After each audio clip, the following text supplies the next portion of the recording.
Maggie's got the jokes we know. Together we are ready for the show. Chats on fire, the crowd goes wild. Maggie's quips just drive me wild. Leanie's love for Java steams. We're living out our crazy dreams. On a chorus, Leanie, life's no lie. Sip that coffee, watch time fly. With Maggie by her side, it's clear the best damn show around is here. Subscriptions climbing, views so high. Leanie's truth, it makes us cry. Maggie's got that wit so quick. We tune in daily for our fix. Community that stands so strong. Laughing, chatting all day long. From sunrise to the longest nights. Leanie's tales put out our lights. On accordance, Leanie, life's no joke. Spark that cig and take a toke. With Maggie by her side, it's clear the best damn show around is here.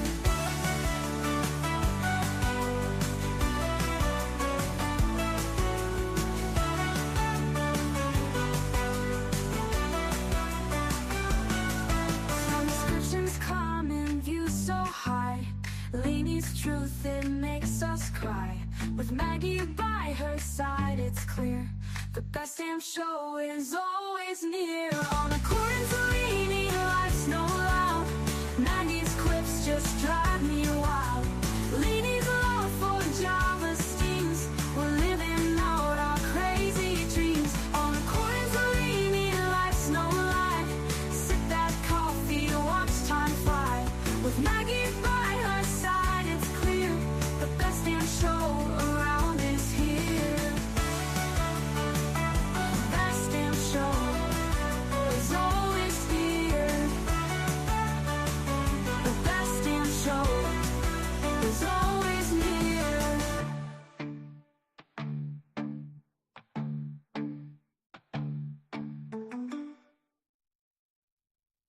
According to Leanie, coffee's king. Cigs in hand, she does her thing. Maggie's got the jokes we know. Together we are ready for the show. Chats on fire, the crowd goes wild. Maggie's quips just drive me wild. Leanie's love for Java steams. We're living out our crazy dreams. On a chorus, Leanie, life's no lie. Sip that coffee, watch time fly. With Maggie by her side, it's clear the best damn show around is here. Subscriptions climbing, views so high. Leanie's truth, it makes us cry. Maggie's got that wit so quick. We tune in daily for our fix. Community that stands so strong. Laughing, chatting all day long. From sunrise to the longest nights. Leanie's tales put out our lights. On accordance, Leanie, life's no joke. Spark that cig and take a toke. With Maggie by her side, it's clear the best damn show around is here.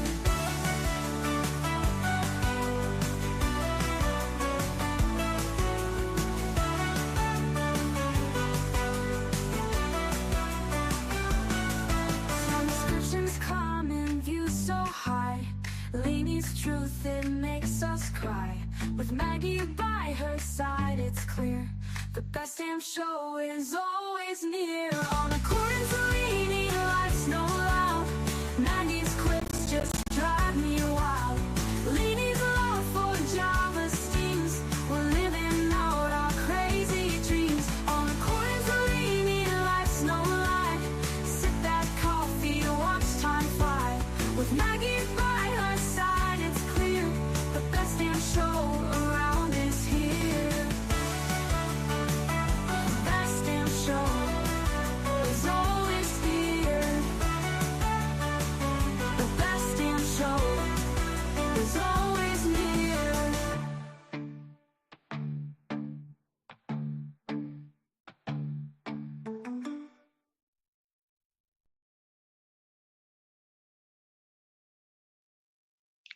Hello, can everyone hear me? Let me know. Guys, I've just got in. I'm up the wall. I don't know what I'm doing, where it been or what. Can everyone hear me? Please say, oh, thank God. Thank God, JB, because you know what? I'm sitting here and I'm thinking, why is the noise coming out of the laptop and not my headset? Because it didn't have it on. And I'm going, oh, so we had to pair it. So, hi, Magpie. Hi, JB. Let's go through everyone, eh? Leanie's having a ciggy. Says, oh, God, I hope I can let her go and have a ciggy and get this sorted. Let's see. Just got back from the vet. Tell you in a minute, made up. It's about anal glands as well. But I made up. Hiya, Lunchy, JB, Barbara Smith, it's Scroll, B, Lizzo, and I think I'm done. Am I done? Yeah. Oh, Sean's in. Hi, Sean, love. I love you too, Inspirational B. I do too. Okay, so I've just got back from the vet, right? So Jessie has to get her anal glands done all the time. She's been like that forever. So I used to give her chicken as well as other meats, and she's never, her poo has never been normal, right? So she started itching. This was going back in December. She started itching and they put her on the Aquapel. Lainey knows about these air dogs on them, I think. And anyway, I said, oh, she's still itching. This was like after 6 weeks. He said it can take about 3 months to get out of the system. I said, I definitely think she's allergic to chicken because a week after I stopped giving her chicken, her poo went normal. I couldn't believe it. After 9 years, I couldn't believe it, right? So I felt so sorry for her. She couldn't have any chicken. I felt so guilty. I was like hiding from her eating chicken. So anyway, so she had to get her anal glands done every 4 to 5 weeks. So you can imagine it costs a bomb. I'm not doing it, no chance. So she has a problem with her left anal gland. They said it's like a little tiny pinprick trying to get, they said only way we can describe it is trying to get toothpaste. So you know how thick toothpaste is out of a pinprick. It's so bad. So they have to be emptied a lot because they can get infected. So she's always full when she goes. Anyway, so we haven't been since December. And I'm like, oh my God, I can't get over it. So she started showing me signs a few days ago. So I booked it in straight away. So she went in and the vet started doing. I said, she got a problem with the left anal gland, blah, blah, blah. Next thing she went, that is just emptied straight away. I'm like, oh my God. I said, can you tell me the last time we were here? She said, December is the last time she had her anal glands done. Well, I'm in shock because for 9 years she's been going 4 to 5 weeks and getting them done. So I just thought I'd tell you that. Does anyone know if anal glands, I'm interested in this because I've had loads of dogs before. They've all been boys. I've never knew anything about anal glands before. And it was only my brother noticed that Jessie kept going for the bum all the time. He said she needs her anal glands doing. This is when she was a puppy. And that was it. So is it just a female dog that gets this problem? Or can boy dogs get them as well? So let me know, please. Full of shit like you. Thanks for that, B. Thanks for that. Just to sub in temporary, Maggie. Just to What's that mean? Just to sub in. What are you laughing at? What's it mean? Just, I'm laughing because I know what Sean's talking about. Thank you, Sean. Thank you for. He was going to get up on panel with you, so you didn't have to be by yourself. Oh, thanks, Sean. Well, you know what? When I've got something to talk about, love, I go in my own world. I go in my own world. I'd have still been talking about anal glands at 11 o'clock. So happy that Jesse can properly shit now. Oh, Uh, shit is real. I said poo. I was being dead nice, but a shit's great. I can't get over it. You can just give me up in a bag when you go out.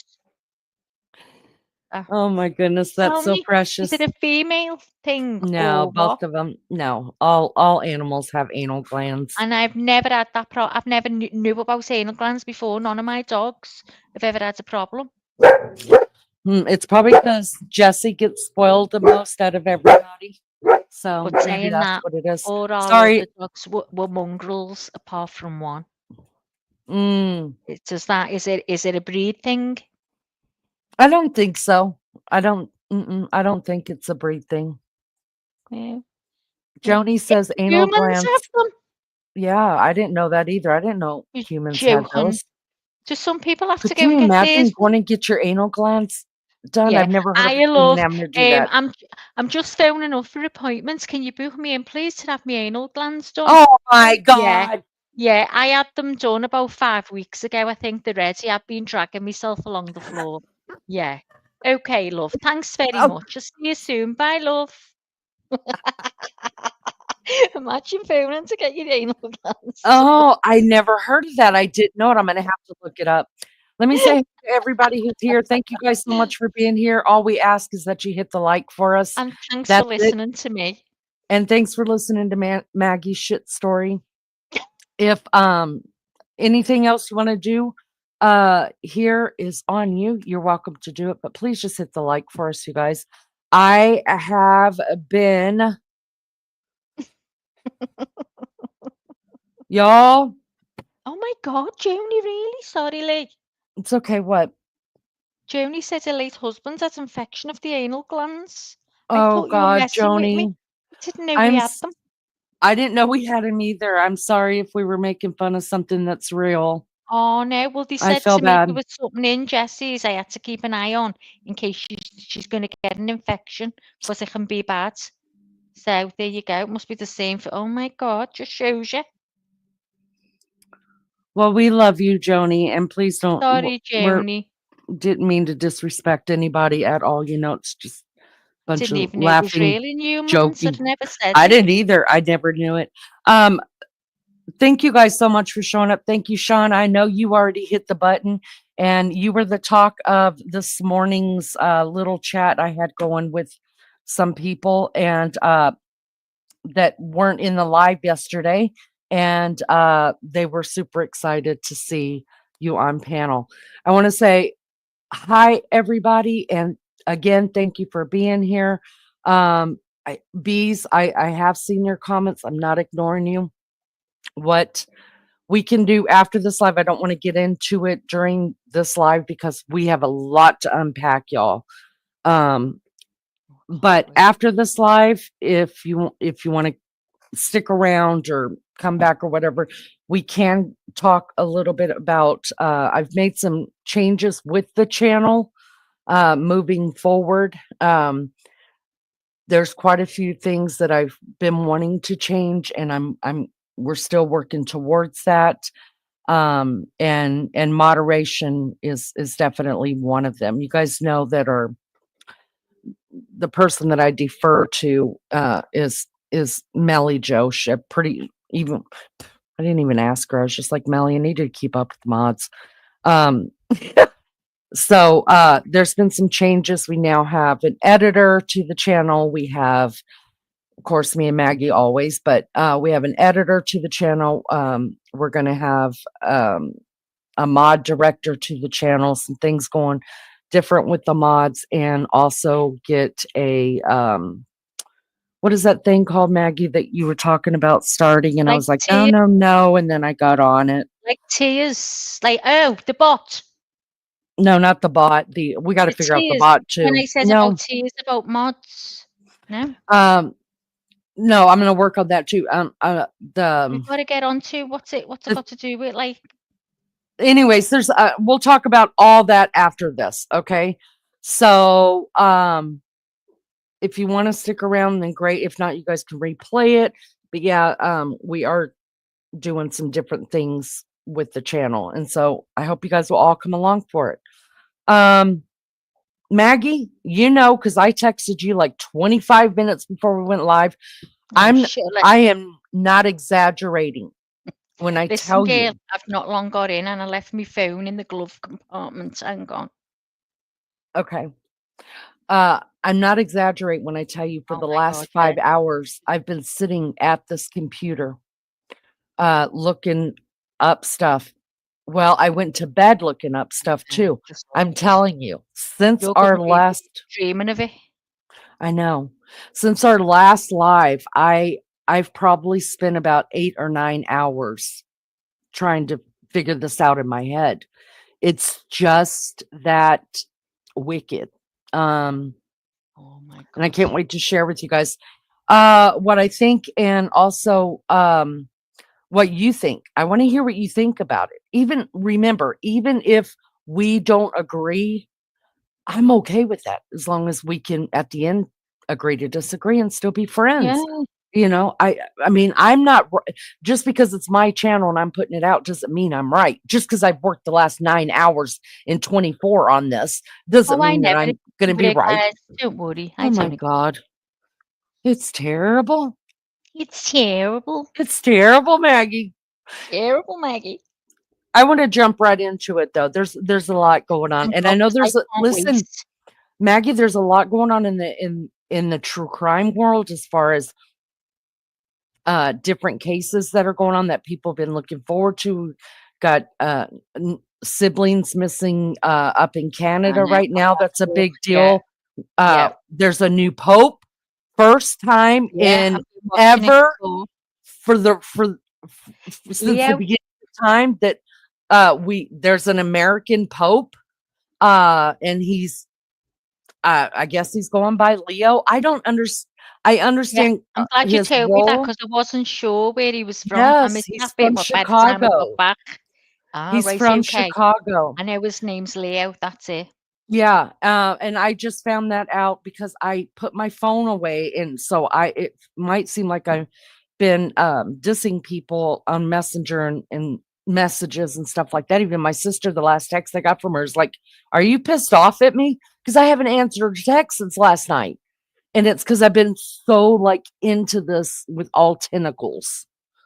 Hi, Jeff. Good to see you. Thank you for being here. Miss Barbara, I love you too. Hiya, I Jeff. hope before we get started, I hope everybody who has just not been feeling very well is feeling better today, got some sort of strength to them. And Miss Barbara, I pray that you in the next coming days will feel a little bit stronger in your body as well from your treatments. Me All right, too, Bob. we love you guys. We think about you guys a lot. Maggie and I talk about you guys a lot. Yeah, It's just not on here. yeah. But anyways, we love you guys and still sending out prayers. Bees is moving. She's getting back to work. All right.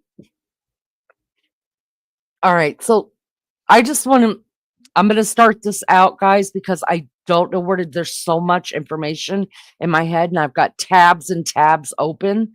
That what I'm going to do is congratulations. Oh, My congratulations, granddaughter had her Tony. baby yesterday. His Baby name Leo. is Leo. Oh, Baby Leo. congratulations. Oh. So nice. All right. I am going to drop the link. As soon as I explain a little bit about what I think the bombshell is. What was for me. It's Dun, my dun, bombshell. dun. Dun dun So is it dun. something that you've come to because of something you've seen? It's something I couldn't. Okay, let me just start. Let me and then I'll explain it as we go. We're gonna listen first to the 911 call again, and it's important because this is what it boils around. The Was it something 911 we call for me. missed?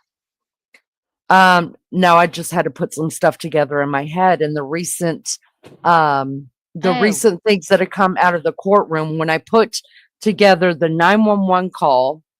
And then I go back and I look at the recent filings from the Kohberger case, and I'm reading those, listening to the 911, reading those, listen to 911. To me, in my head, in this blonde-headed head, it all makes sense. Oh my God. And I want to wanna know I what you wanna know. guys think. All right, let's listen to this again because I can't tell you how many freaking times I've listened to this in oh God, since last night. It's just been unreal. All right, let's get back over here, Mags. Am I big over there? Make it bigger, Lee. Okay. That's the one. All right. So let's find out where I'm at again. Mind you, we don't need a bigger to wear, do we? No, but I don't know. I'm just used to saying that, I guess. Oh, go on. All then. right, we're gonna listen again. Here we go.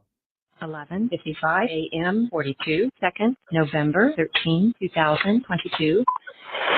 911 location of your emergency. Something is happening. Something happened in our house. We don't know what.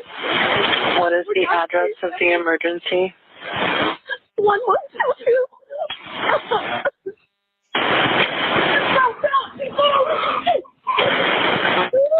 What is the rest of the address? Oh, Kings Road. Okay. And is that a house or an apartment?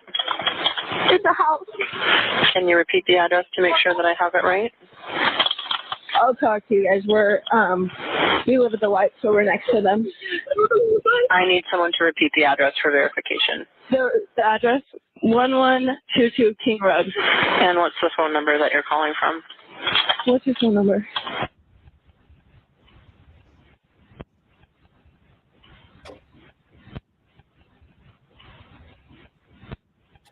And tell me exactly what's going on. One of the roommates has passed out, and she was drunk last night and she's not waking up. Okay. Oh, and they saw some man in their house last night. Yeah. Hi, this is And are you with the patient? Okay, I need someone to keep the phone, stop passing it around. Can I just tell you what happened pretty much?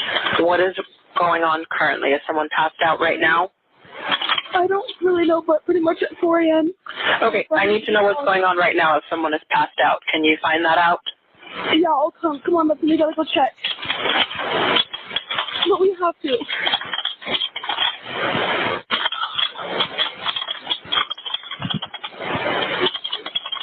Is he passed out?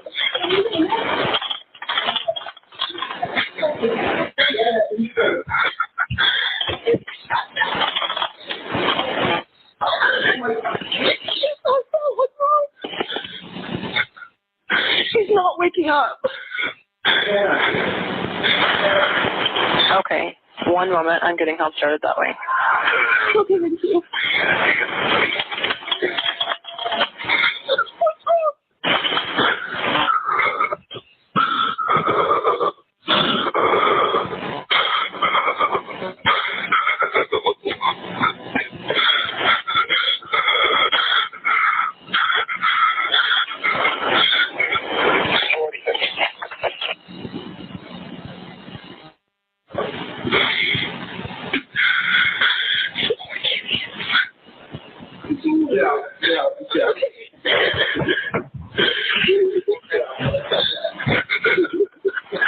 Okay, and how old is she? She's 20. 20, you said? Yes, 20. Here's one. Okay. Hello? Hello? Okay, I need someone to stop passing the phone around because I've talked to 4 different people. Okay, sorry, they just gave me the phone. Is she breathing? Hello? Is she breathing?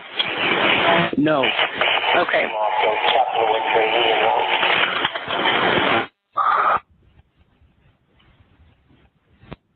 You should talk to them, okay? I can't talk to them. They need you to talk to them.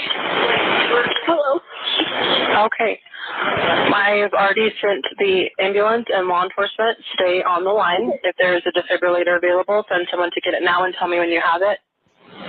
Say that again? There's a police here right now. Okay. If there is a defibrillator available, send someone to get it now and tell me when you have it.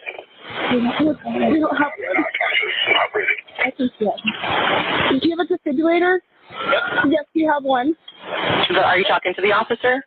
Yes, he's Okay, I'm gonna let you go since he's there with you and can help you. Okay, thank you. Bye. Okay. 11:59 a.m. 49 seconds. Okay. Now we've all heard that before. We've been over it many, many, many times, right? I never forget the night that came through, and we were all scrambling to get it and play it up here because we were live when it came out.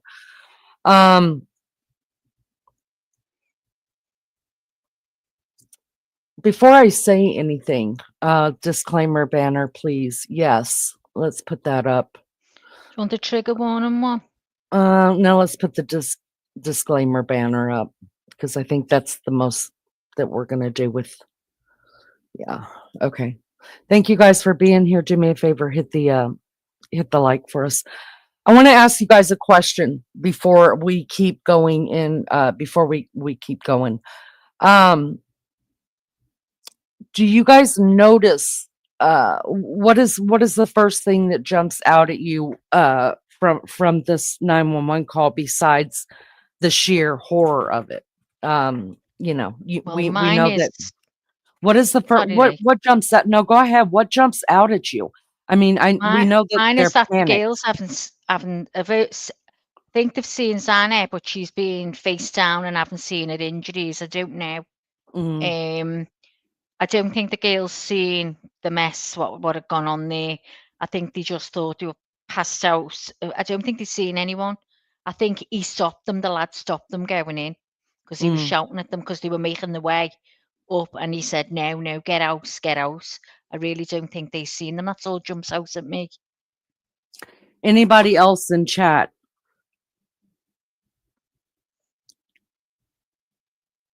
Oh yeah, and the person heavy breathing, yeah, lunchy.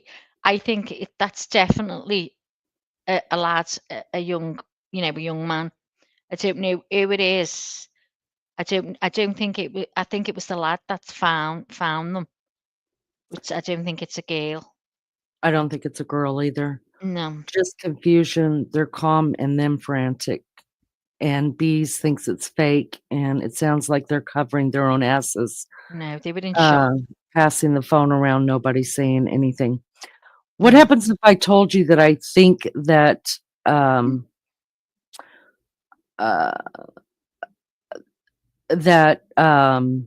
Hunter saw Maddie and Kaylee? Is he the one that found them? Mm-hmm. Yeah, I do believe that he did see them. What if I told you that not only do I think Hunter also saw Maddie and Kaylee, but that it's possible that Kaylee wasn't even in the bedroom when Maddie was killed, when the attack first started? What would you think about that? I'd probably agree because this part of me thinks she was downstairs getting the food and on her way back up.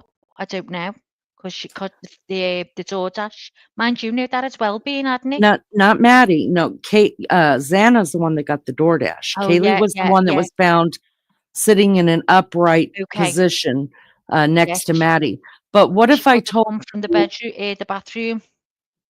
Yeah. What if I told you that Kaylee was not in Maddie's room? That I'm beginning to believe that it's very possible Kaylee was not even in Maddie's room when the attack started. She heard it and she went into Maddie's room. What would you think about that? Hi, Digital Maniac. Good to see you. Hi, Digital. Anything's possible. Anything. What makes you think that, Leanie? Well, I'm going to show you. Jeff H says, I always thought that Kaylee came upon what was happening to Maddie or what had just happened. I've always believed Katie was in her room and it was Murphy that maybe alerted her to a stranger in the house.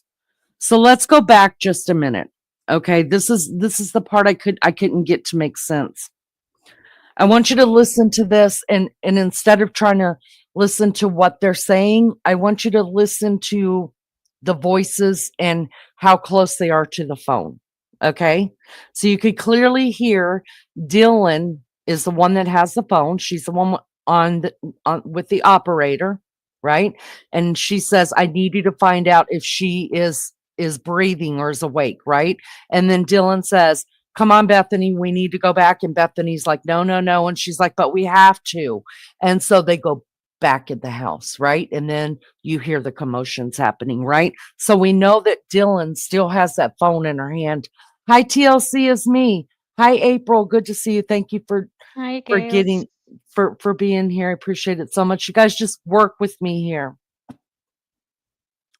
Lizzo, yeah, that's what I thought too, until all this shit came to my head yesterday, and then I started researching. All right. I want you to listen to the sounds, not so much as what they're saying, I guess, but just listen to what you're hearing away from Background. in the background and how far away it is from the phone.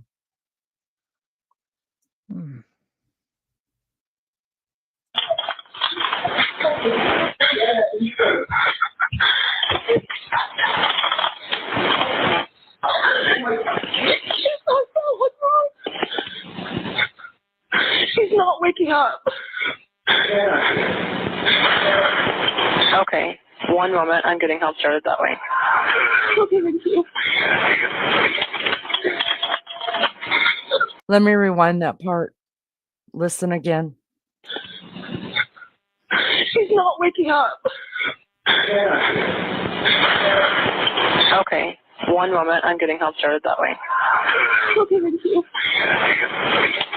All right, I'm going to stop it right there just so we could talk a little Does bit he about shout that. Santa then? So remember when we were first listening to it, and then I was like, wait, somebody's screaming in the background. We slowed it way down, and somebody's screaming to the top of their lung, Xana. Remember that? That's what they're screaming in the background. Hear it again. Hold on. You hear someone in the way far background, and they scream, Xana.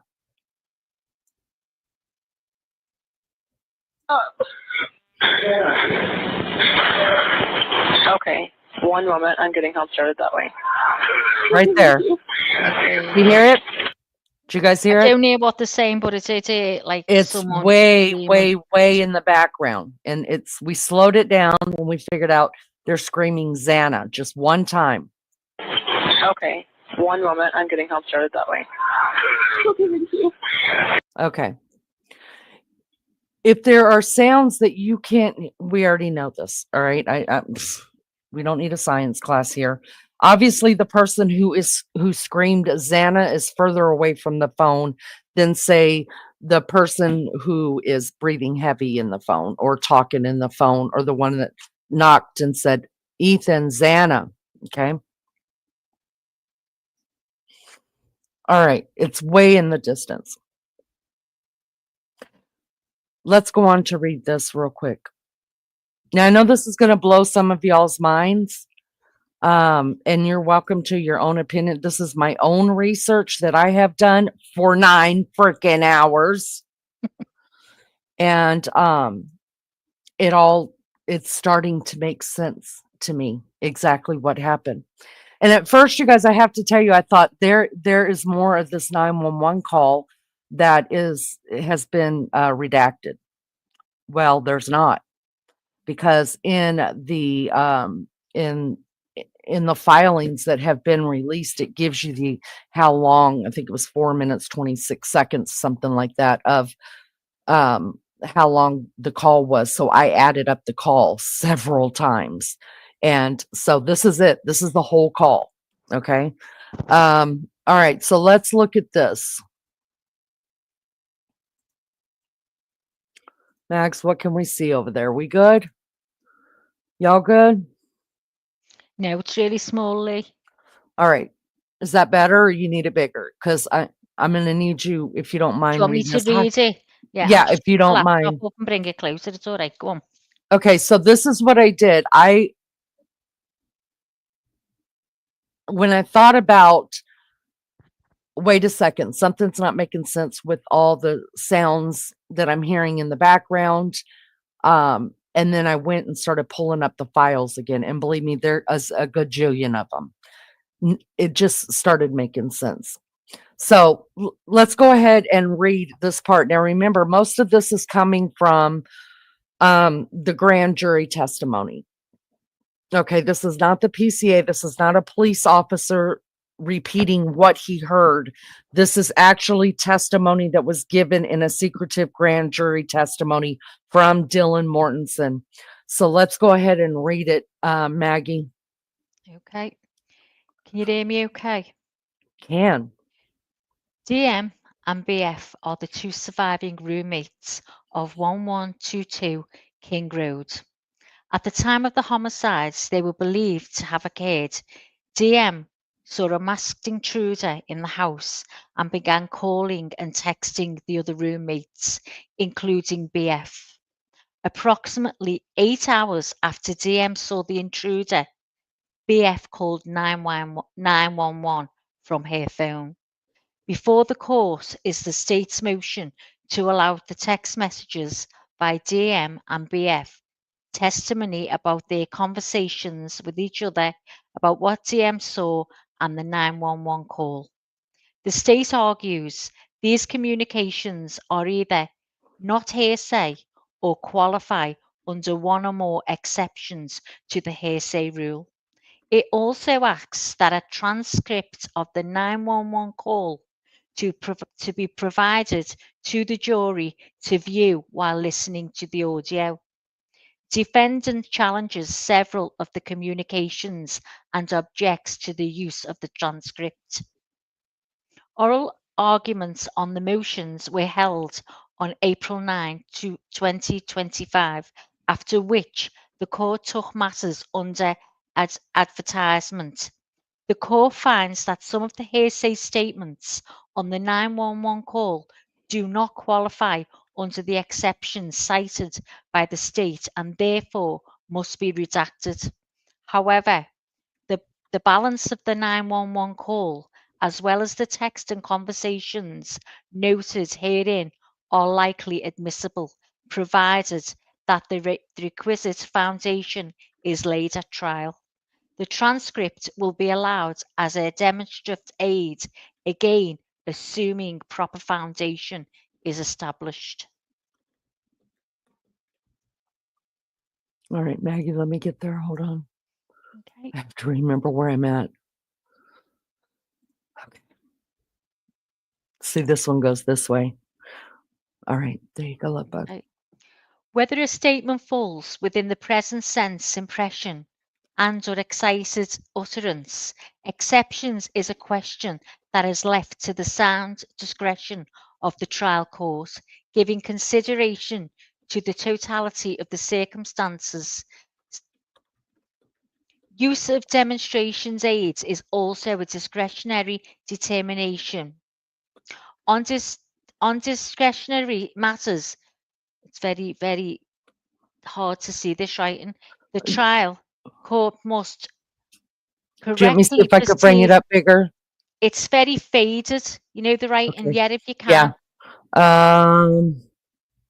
Or just leave it. Let me see this one. We're trying the next one. Okay. On discretionary matters, the trial must 1. Correctly perceive the issue as one of discretion. 2. Not within the outer boundaries of its discretion. 3. Not consistently with the legal standards applicable to the specific choices available to it. And 4. Reach its decision by the exercise of reason. Facts. After spending the evening out, roommates DM, BF, Kaylee Goncalves, and Madison Morgan returned to their home at 1122 King Road in the early morning hours of November 13, 2022.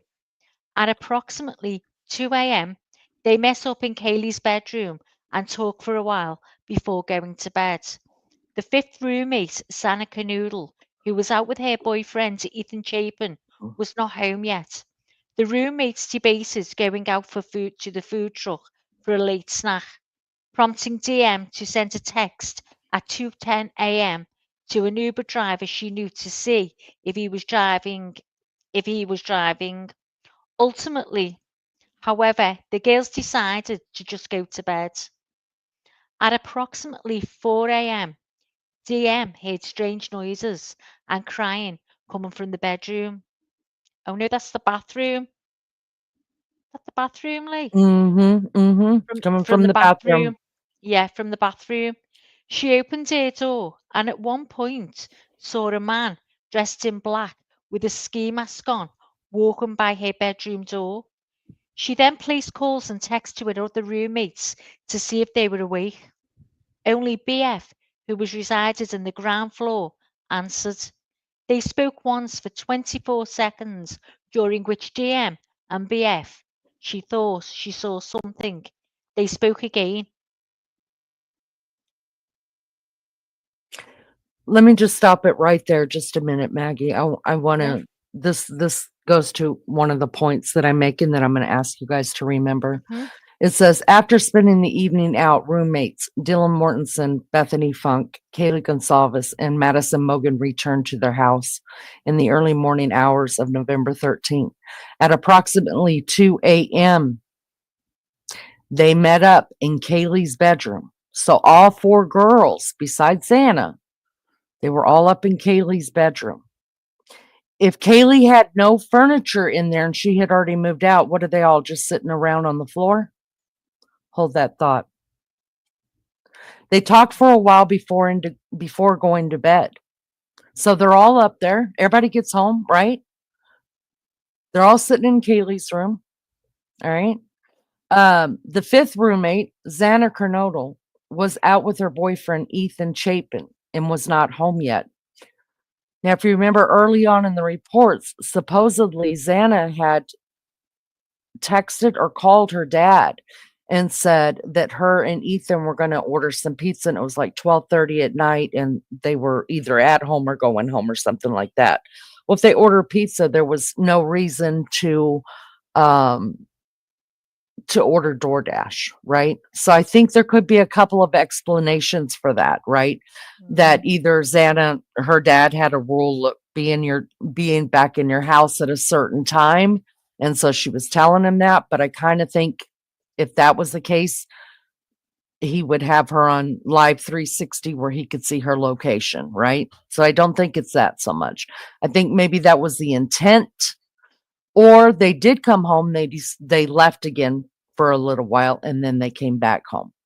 So I think that's why there's that discrepancy. It also says the roommates debated going out to a food truck, to the grub truck, you guys. And the grub truck isn't, from what I understand, the grub truck was not the only food truck in the area. That just happened to be the one that they were at. They debated on going out to the food truck for a late night snack, prompting Dylan to send a text at 2:10 a.m. to an Uber driver she knew to see if he was driving. So remember, there's people out there on the streets that are like, oh, Dylan texted that Uber driver to let him know that they were all home, and that was his cue that it's almost time. You guys know the stories, right? No, in this it says that they texted the Uber driver to see if he was still driving, because remember, these people are drunk. And even Kaylee and Maddie took a driver back to the house from the grub truck, which only takes like 3 minutes in a car. It would just take longer walking, and it was cold. So apparently they had called the Uber driver, and I guess he wasn't driving, or he was driving, or he's doing whatever. And they just decided they're just going to go to bed and forget the food. So what I think happened was they probably smelled, we know Kaylee got carbonara. We've all seen the grub truck video. Got home, went upstairs, her and Maddie are pigging out, because Kaylee said, I'll share it with you. We could hear that on the video. She said, I'll share it with you. So they're pigging up in the room and, doing what girls do. They go up to their friend's room, check in, smell that food, and they're like, damn, I'm hungry now. I should have got something to eat. I mean, doesn't this make sense? Yeah. My point of saying all of this to you guys is A, everything is not a conspiracy. B, some things can just be what they seem to be. People are looking for fault, and then sometimes we get things like part of a redacted testimony and we're trying to read into it. What I've learned through each week going through this is I always keep telling myself, but that's not the end of it, right? So no matter what I think this week, where I've come up with 2 whole different scenarios, may not be what comes out. You know what I mean? You just keep growing and growing with it as it goes. But I think the best thing that's coming out is a lot of crap about these surviving victims. They are victims, are being debunked. And it's starting to come together what did happen. All right. So they just decided after, I guess the Uber driver either wasn't driving or he was done driving for the night. Shit, let's just go to bed. We're just going to have to deal with it. And then, of course, we jumped down to 4 a.m. Also, remember, they were all just in Kaylee's room. All right. So let's keep going with this. What says you guys so far? Are you guys following? You guys following? Does it make any, is it making sense so far? No, not that one. Complete, Not yeah. that one. All right, let's see. This one's different because I'm having to go side to side. All right, go ahead, Mags. Thank you for reading for us. Okie dokie. So what was that minute later? We've come, I don't know what it was before. So at 4 Late- o'clock, they start the texting, or Okay, DM starts so texting. many minutes later for Mhm. 41 seconds. When DM told BF she saw a man in a ski mask leaving the house. They then exchanged the following text messages between 4:22 and 4:26 a.m. DM to BF. No one's answering. DM to BF. I'm really confused. DM to Kaylee. Kaylee. DM to BF. What's going on? BF to DM. Yo, dude, what the fuck? BF to DM. Santa was wearing all black. DM to BF. I'm freaking out. DM to BF. No, it's like a ski mask almost. BF to DM. Shut the fuck up. BF to DM. Actually, DM to BF. Like the bad something, like he had something over his head a little bit and his mouth. DM to BF. Bethany, I'm not kidding. I'm so freaked out. BF to DM. So am I. DM to BF. My phone is gonna die. Fuck. BF to DM. Come to my room. BF to DM. Run. BF to DM. Down here. DM to BF. I'm Screwed. I'm screwed though. BF to DM. Yeah, you talk. It's home better than being alone. During the foregoing exchange, DM also attempted contacting Ethan Chapin through Snapchat. She again tried calling Kaylee and Zana, but neither responded. Then DM then exited her room and began running towards BF's bedroom. On her way, she noticed Sana laying on the floor of her bedroom with her head towards the wall and her feet towards the door. DM thought Sana was drunk. Once DM arrived at BF's room, they locked the door and both made additional unanswered calls to the other roommates. At 4:32 a.m., DM again texts Kaylee, please answer. With no response, DF between approximately 5 a.m. and 6:30 a.m., DM engaged activity on her phone, primarily creating, editing, and deleting images and videos. Her phone activity then ceased until 8:05 when DM assessed Instagram for a few minutes. At 10 a.m., DM again assessed Instagram and communicated over Snapchat. At 10:23, She texts Madison asking, "Are you up?" She received no response. DM continued to assess Instagram and Snapchat until 11:29 a.m. when she texts Kaylee, "Are you up?" Again, there was no response, which DM thought was strange because Kaylee and Madison were early wakers. DM continued assessing various social media sites, including checking Ethan and Xana's Snapchat locations. At approximately 11:40, DM's father texted her about scheduling a time for a chat, to which DM responded. She also received 2 texts from a person named Jenna stating, "Bro, and do you guys need me to come and get you?" At approximately 11:50 a.m., DM calls her friend EA and asks her to come over and check the house because she was scared. EA and her boyfriend HJ came over. They met DM and BF at the door on the bottom floor of the house. BF and HJ started to walk up the stairs to the second floor. When they reached the second floor, HJ went to the kitchen to grab a kitchen knife. When he came back out, DM saw Sana again for a split second, and I just started bawling because I thought she had just I don't even know.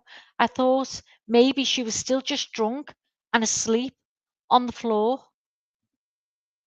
She also saw Xana lying on the floor. That was BF. BF also. So Bethany did Oh, Susanna. sorry, yeah, It's BF okay. saw Xana laying on the floor.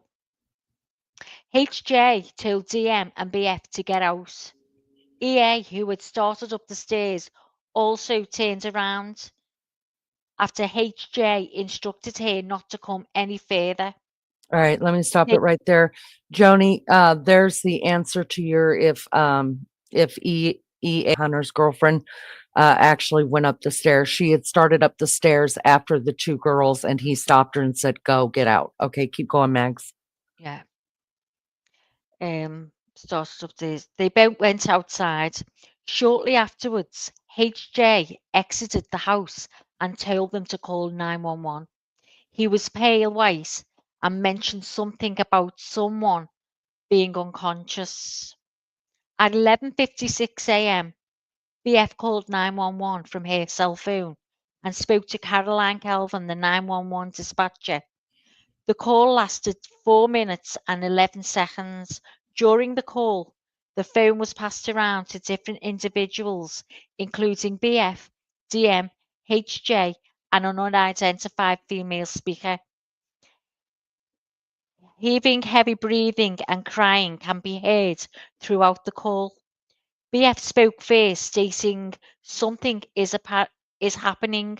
Something happened in our house, and we don't know what." BF attempted to provide the address of the house to dispatch, but could not continue. At that point, an unidentified female speaker took the phone and provided the address and BF's phone number. The All following right. exchange Let's stop right there because we've heard that ensued. and Yeah. you've done that one already. Let's jump into chat, see what you guys are thinking so far. We're not going to read again that part of it. Hi Frank, good to see you.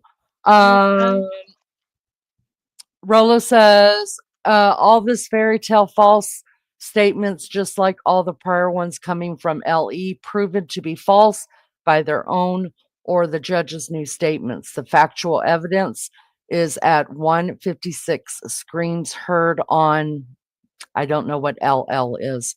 At 156, the timeline that Goncalves family fought so hard to correct as their time of arrival at home when they were skeptical of LE and their investigation. Give me just a Linda Lane. Okay, got it. You're probably too ghetto for what? Frank, give me just a minute. Let me finish laying this out and then I will do an open panel. Absolutely. Rolo, I don't care how you talk. All right. Let me see what else was in this. That's not it. In fact, I can get rid of that so I don't keep having to look at it. This one. Let me see what else is in this really quick and see if there was something I need to.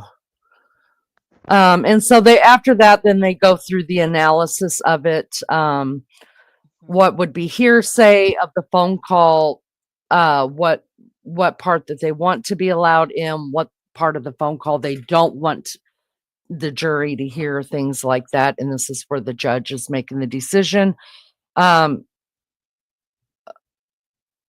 actually there are a couple things that that he is, I think he's not allowing in, if I'm remembering right, I think he's not allowing in where Emily comes and says, and they said someone was in their house last night. That's hearsay. I think from reading that, Lee, that I can tell more so tonight, that there's missing bits from that. Yeah. Oh, yeah. Now, from the transcripts, there's definitely stuff missing still, but just from the 911, right? We don't care, Rolo, as long as you're respectful and you are. Yeah, we don't care. So there's that. Let me stop this screen. I want to show you guys something. So when we were talking about, y'all, I think I just swallowed a bug. Or I breathed in one. Oh, better not eat my insides. That's so nasty. When I was a kid, my sister breathed in a fly into her lung. Oh. Could you imagine? You'll have maggots coming out your mouth Oh, after. we have to get her anal gland squeezed, get the maggots out. Oh God, that's so gross. Now I can't stop thinking about it. But anyways, hi, Leah. Good to see you. Thank you for coming in. All right. So I asked you guys what you thought about that. Well, there were two things. What if I told you that Kaylee was still in her bedroom when the attack started? Now, I don't know that to be sure. Not at all. I'm not giving you anything as fact. I'm giving you stuff that I have researched and thought it's a high possibility. So you First, mean Kaylee was with Madison, wasn't she? That's where they found her body. Yes. Yeah. But did she start off there, or was she in? Or she was she in the bathroom? Was she in her bedroom? Not Xana. I'm talking about the two in the third floor. She didn't have it. She didn't have a bed, did she? The furniture, isn't that why she was? Let me show you this. Let me show you. Let me show you this real quick. While she stayed over, because she'd left, hadn't she?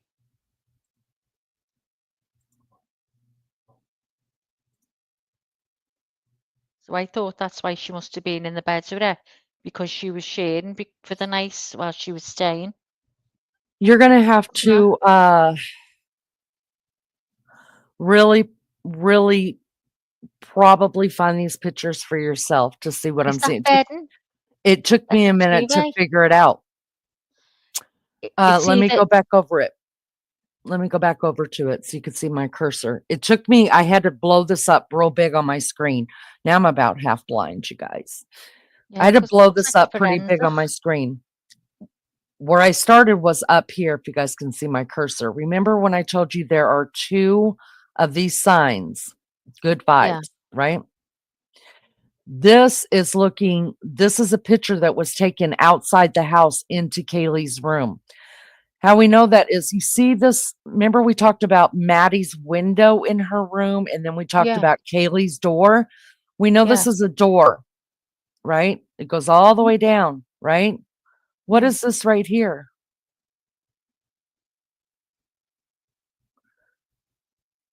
Does that not look like a bed to you?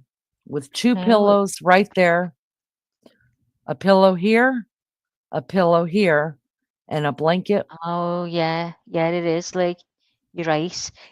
I'm thinking that's a forensic bending down, but it's like a duvet, isn't it? Hanging off the Mm-hmm. bed. I can see it It's now some kind clearly. of blanket. Let me keep going Yeah. with it. Hold on. Oh my God. This would be the door that we're looking into. Her bed was right here, so it's showing the bed exactly where it was, right? Mm. So somebody out here, this was taken during the murder investigation. So they've got the bed still placed in the right spot. Now, to me, this bed's not made. That doesn't mean that Kaylee No. was necessarily in it. It could mean that she slept in it the night before and she just didn't make her bed. I don't know. But But isn't it's that where the dog was locked in, Lee? yes. Yep, that too. But it's a possibility.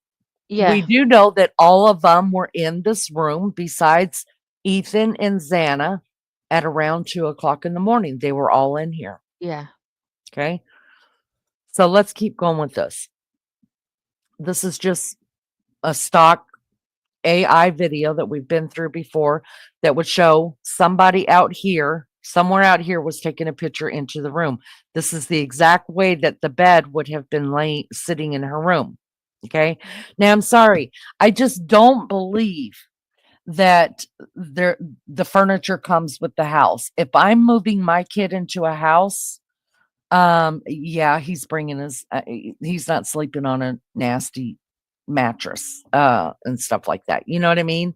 That's not how these houses are done. You know, they're renting a room and a bathroom and a shared kitchen. They would bring their own stuff in with them. All right. So we know that was a bed. Look, oh, here's the bed again. Here's the sign right above her bed. Mm. Okay. Yeah. So this is the way, and that's the way it looks. A duvet, the two Yeah. pillows. All right. You're right. Now this picture obviously wasn't taken before the murders. I mean, after the murders. This is before the Yeah. murders of Sweet Murphy on the bed. But I'm just doing that to show you. So somewhere down in outside this way is where that picture was taken with a zoom lens or something like that. And again, Kaylee didn't have the window in her room. She actually had a door. Maddie had a window. Okay. So we know that looking through at that picture that we're actually looking into Kaylee's room after the murders. Here we go. So see the picture was just zoomed in. I think this one is once you've looked at the one picture, I think this one becomes a little bit easier to see. This is the bed here. And that other picture was just zoomed in on. Yeah. I don't think you can tell in this one that these look like pillows, but you can definitely tell in the very first picture I showed you guys that this at Yeah. least looks like a pillow right here. Mhm. And this looks like blankets here. And this just looks like another pillow laid up against it to me. And this was taken after the murders. You can see down here, the crime scene tape still on here. Yeah. The thing of trash right here that had been sitting out there since that weekend, I guess, from their partying or whatever. So Kaylee's room at least had a bed in it.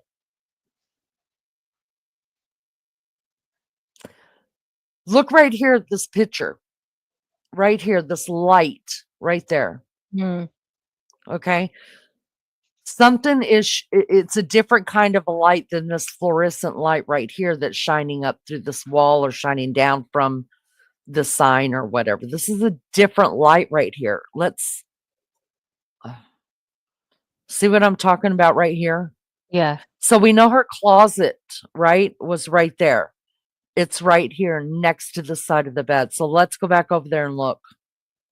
See her closet is right on this side of the bed right here. All right, let's go back over here and look and see what that looked like when it was open. So remember I showed you guys that TV that was on the wall and it was said to be Kaylee's and it said service was out like Yeah. the thing. And I always thought that was on Kaylee's wall. Is this right here a TV or is this a Looks like. computer? What is it? I'd say it's a TV to the high I up. would, Is that the computer on there? The lights of the D- computer? at the yeah, it bottom? looks like a whole computer setup, right? Yeah.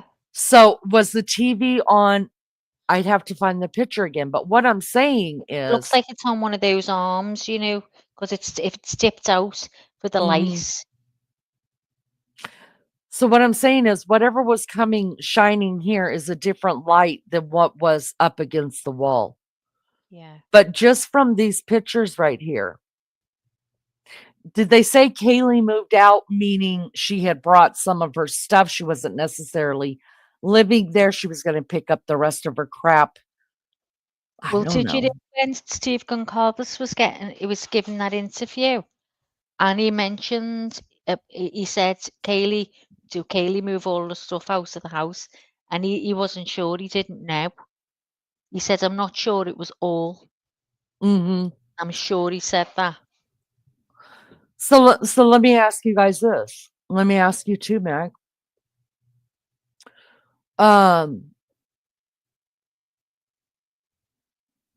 Is it possible? What if she was in her own bedroom with her dog and heard a commotion in Maddie's room? I'm Now, starting to think that now. and then she got up to go check because remember, Dylan also said she heard Kaylee, who she thought was Kaylee, say, what she thought was Kaylee say, there's somebody here. Remember? Yeah. And she thought she had heard her go downstairs, but she never went back upstairs. My question is, was she asleep and then didn't ever hear Brian Kohberger go upstairs? But who she really heard coming downstairs was Brian Kohberger. Yeah. Yeah. And maybe she was hearing Kaylee play with her dog in her room. Or she was hearing the fight that was going on over in Maddie's room. I'm just curious. I think we could probably find out that makes a lot of sense to me because remember the part of the wall they took out that was right there between the door, and they took out a piece of the wall that was between the door and her makeup station, her vanity. And we were just like, well, she had to kick him. Maybe hopefully he's the one that fell against it and left some blood or something. But what if he just turned around and she just came in hollering, just whatever, and went on the attack, and they both ended up on that wall, and then he threw her on the bed and she backed up into the corner. Yeah. And I mean, I'm thinking look, that more now than ever. it She was doesn't in her change, own room. right? It doesn't change the outcome of what happened. And it doesn't prove or disprove a Kohberger theory. But I think what it does do is help us understand the Murphy thing a little bit more. And when I think about that, they said that there was no blood on Murphy found. That gets to my head. That I think she's heard the noise and she's run out, shut the door behind her, because Murphy was in To there. keep Murphy in there. Especially if keep she him said, in. especially if she heard somebody say, or especially if Well, she's she the one said that said, shouting. Yeah. somebody's here. And if Murphy's like Newt, my dog, it's going to start barking. It Growl doesn't or matter if bark. Beefcake pulls up. Newt knows Yeah. that's Beefcake, but still going to bark because he's alerting me. You know what I mean? He's my dog. And so I'm just thinking, does Murphy bark when somebody shows up at their door or comes in the house that he doesn't know. And And that's because when it he was was so late laughing. at night, she kept him locked in there so that, she'd already gotten yelled at by Dylan, right? Shut the fuck up, being too loud, trying to sleep down here. We already know that. And then when this is just what I'm thinking, and I don't know. When I do believe now, could be wrong, that Dylan and this is all, let's just let's just go through the uh what's in the paperwork. Okay. That Dylan and Bethany, and I'm not talking about the text messaging and all of that stuff. That's not what I'm talking about here. I'm talking about seeing the girls on the 3rd floor. So they called it says that they called their friends over and asked them to come and check out the house, and they met them at the bottom of the stairs. Met them at the bottom, which would be the 1st floor. Now, that doesn't make sense to me because unless they texted and said, "Hey, we're here," and they came running out of Bethany's room really fast, and they ended up meeting right there, right? And then it says that they started walking upstairs, and Hunter went to go and get a knife, right? And then they ended up, you can hear him talk, calling out, whatever. And then he comes running and he says, "Get out, get out, get out." So everybody leaves the house, and that's when he tells them to call 911.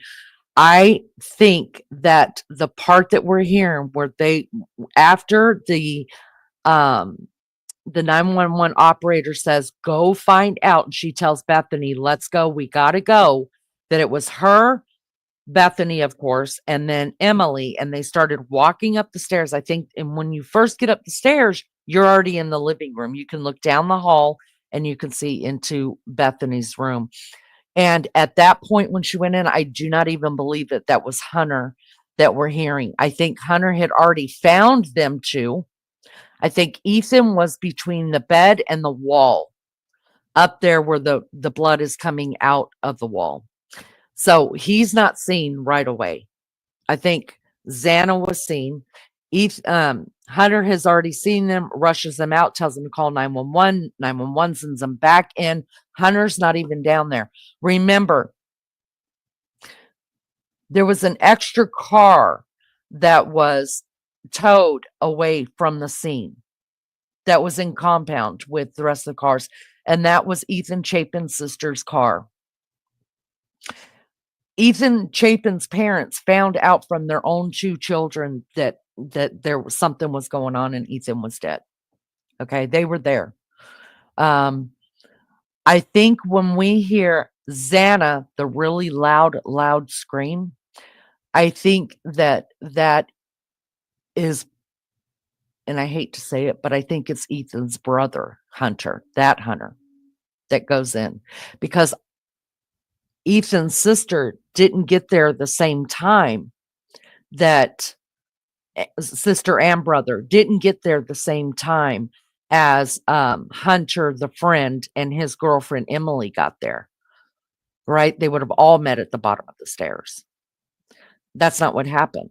So whenever he tells them, "Go back outside," he tells them, "Go back outside and call 911." And then you hear someone in the background saying, "No, don't, no, don't." I think that was them trying to keep Ethan's brother and sister from going in that house. So when they went back upstairs to find out if she is conscious or breathing or whatever, I think Hunter was upstairs.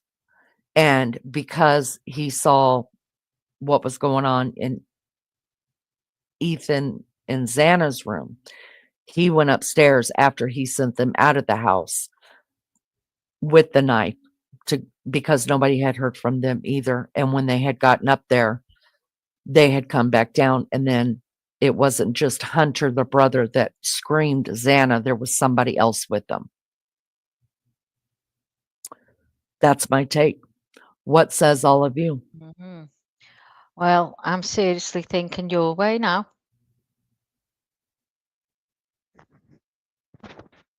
Hello, everybody. Thank you for being here. Give me, let me know. Let me know. Lizzo, Jeff H. I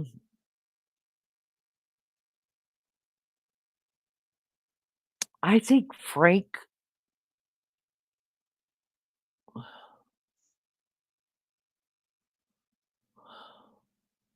If BK was able to see Maddie alone in bed through her window from the outside, that's idea would indicate Kaylee wasn't in there. Yeah. I think Frank forgot that I don't drop a link when I'm told to drop a link. When I'm ready to drop a link, I'll drop a link. So I think we've had that problem before. It's annoying. Hi Rapper, good to see you, honey. Listen, I'm just asking you to consider it. That's what I'm asking of you. I'm asking you to consider what I hope I have explained it in a way that's understanding, in the way that you can understand it. I know how in my brain that I can understand it because I have sat there with I could tell you guys word for word what the 911 call says now. That's how much I've listened to it. And reading these documents over and over, just putting them together, I'm just like, it doesn't change. This is what I keep telling myself. It doesn't change the outcome. It absolutely doesn't change the outcome. All it does is maybe tying up some loose ends. So if Kaylee shut that door because she heard someone, because she says she thinks someone's here, or she is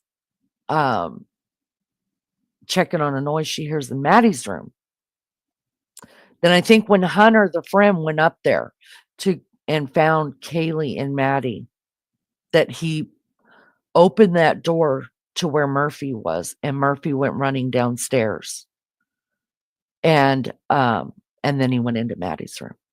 And I think that is probably the only way we keep Murphy out of blood.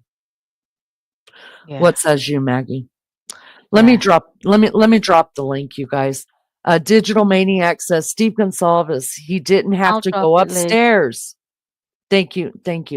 Steve Gonsalves says he didn't have to go upstairs. Maybe Xana or DM was the real target. What says you?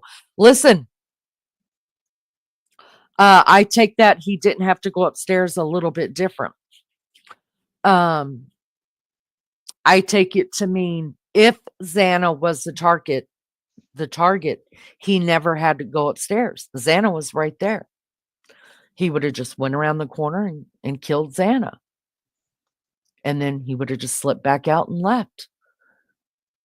That's why I don't think that Xana was the target. I don't think Dylan was the target at all, because she wasn't ever even touched. And I believe wholeheartedly that he knew where everybody's rooms were. He knew who was supposed to be where. I think he got a head full, maybe, that Ethan wasn't even there at the time. I know everybody knows supposedly that Kaylee wasn't supposed to be there. So thank you so much. Thank you for dropping the link. Come on up. Let's have a discussion. Jeff H, if you want to come up, let's have a discussion. Liz, if you want to come up. I have no network detected photo if you need it. Oh, that'd be awesome. Yeah. What says you, Digital Maniac? What says you about that? So if Steve says he didn't have to go upstairs, the only reason he went upstairs is because they were the motive. They were not the motive, they were the target. Hello, my friend. Aloha. Aloha. Hello, Thank you Sean. so much, Rapper. Good to see you. Thank you, honey. Hi, Wild Angel. Hello, Good to see Maggie. you. Hello, my dear. I think it was set up in a way. A setup as of what? As of like, people were just different excuses, times, and stuff that doesn't match up. Where, like people like Xana wasn't there, and all of a sudden that the guy's yelling for her name in the background, wasn't there, calling for her. I was like, wait. If you were somewhere out there eating, then how come is this guy yelling for your name in the background? Something to think about. Jeff, I know you've had a lot of thought put into this as well. Give me what you got. Give me what you got, Jeff. I had a scary thought though, because I'm sitting here with no shirt on. And when when StreamYard came up and I saw Sean, I thought, oh shoot, I thought I turned my camera off, but it's like, oh no, it's a good looking dude. It's not me. No, it's all good. Jeff, it's a thing here. No, man, my camera's not coming on, not even accidentally. I try to explain this to people that we're not a true crime channel. We're a channel that whatever we're interested in, we're going to talk about. And this is one thing that most everybody was interested in. I was like, well, shoot, I'll give it a try. Let's go. But we do a lot of everything. And you wouldn't believe how many men have come up here on this panel and sat with the other shirt on. It's lovely. It's lovely. But you know what? We also catfish too, Jeff. So we're proud of that. It's part of my tradition too. Yes. So what says you, Jeff? Give me what you got. I'm still trying to process all that you said. I think a lot of it ties into what I've felt for a long time with, like, the Kaylee was in her room, came upon this all. But before I forget though, that photo where you see the TV, and I think it lines up with what you're talking about with the position of Kaylee's TV, if I understand it right. Is it this one that you're talking about? No, it's a photo where you see Kaylee's TV through the bedroom window. Yeah. But it's taken from the front of the house. And why do I know that? Is because there's an air conditioner unit in that window. So it's basically like they shot it from maybe, the trash cans in front of the house. Yes. Uh-huh. I'm thinking that's the angle that the photographer was sitting right there. Oh, that makes sense. So you can see two things. You can see the air conditioner, and you can see also the little vent thing that is popping up through the roof, the last roof to the third floor. It's right there in the foreground too, with little snow on it. So, okay, yeah, I can send that to you. I just don't think I have your email and stuff. I don't know if you can put it in according to Leany, gmail.com. Real easy. We've got it though. We've showed it here. You got it? Okay. We just have to find where it is and all the collection of mess we've got going on here. So do you think Kaylee was in her room and heard a commotion?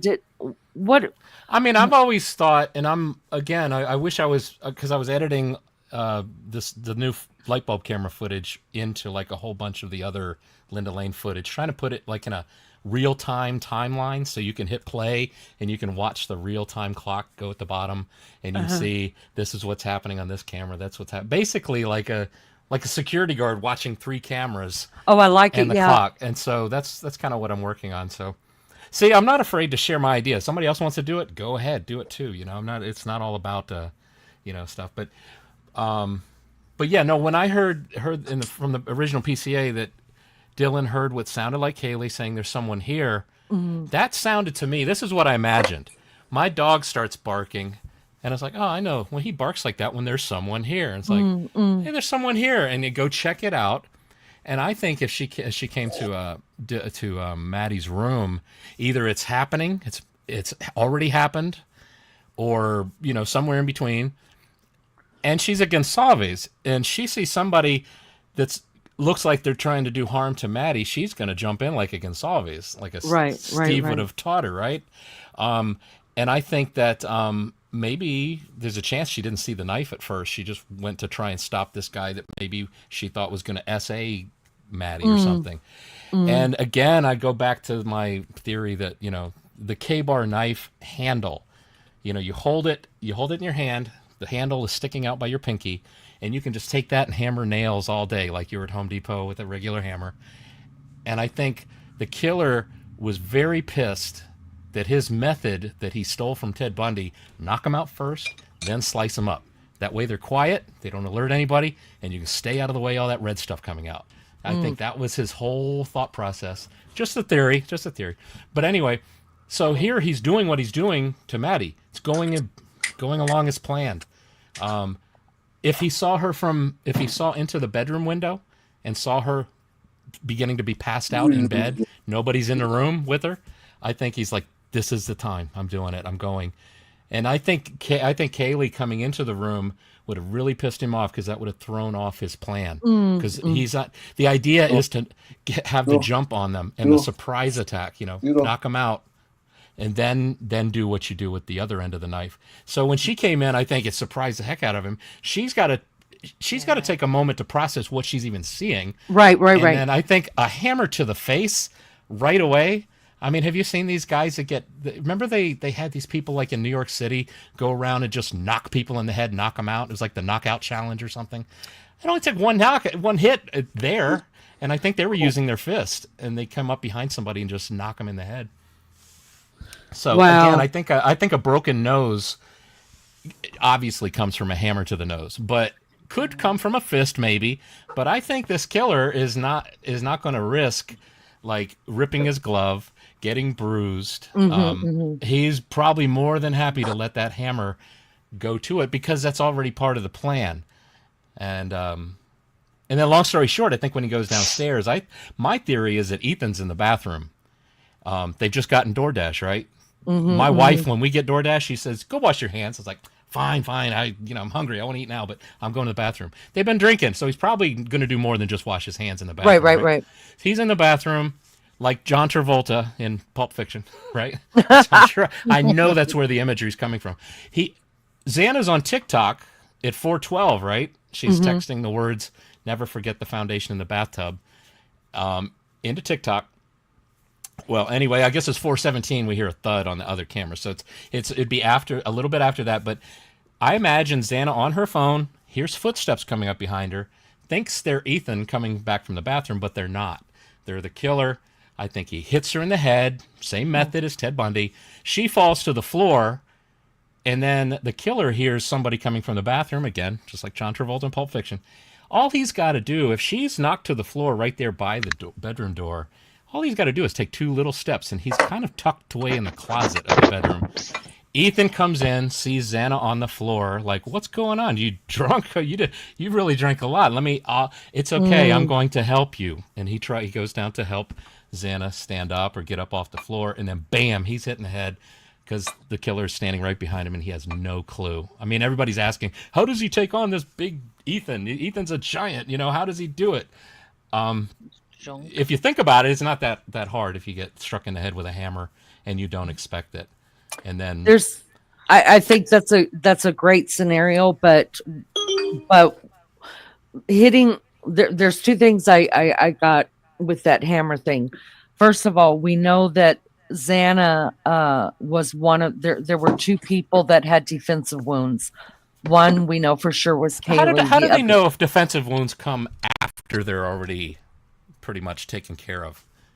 I mean, a killer that studies this kind of stuff in crime scenes would say, hey, I'll mess with them a little bit. I'll make it look like they're in a defensive room by just slicing their fingers a bit. Oh, yeah. No, I didn't think about that, but hell yeah, that could happen. But I mean, I don't think there was enough time for him to do any staging. So my problem with hitting her in the head is that she would not be able to fight back and nearly get her fingers cut off.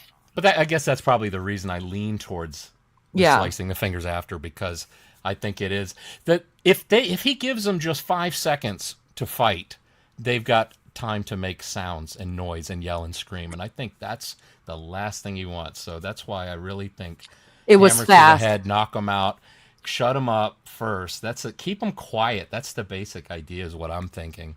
And Well, then, do you because rem- then you can do whatever you want to them Mm. and stay out of all that red stuff. Everybody's like, how can he get into his car without any red stuff? I've always said he just puts all that stuff that does have a little red stuff in a plastic bin that's in the trunk of the car or in a tarp or something. Just throws it. When he gets into the car himself, maybe he's got a blood on his face a little bit or something. That's probably about it.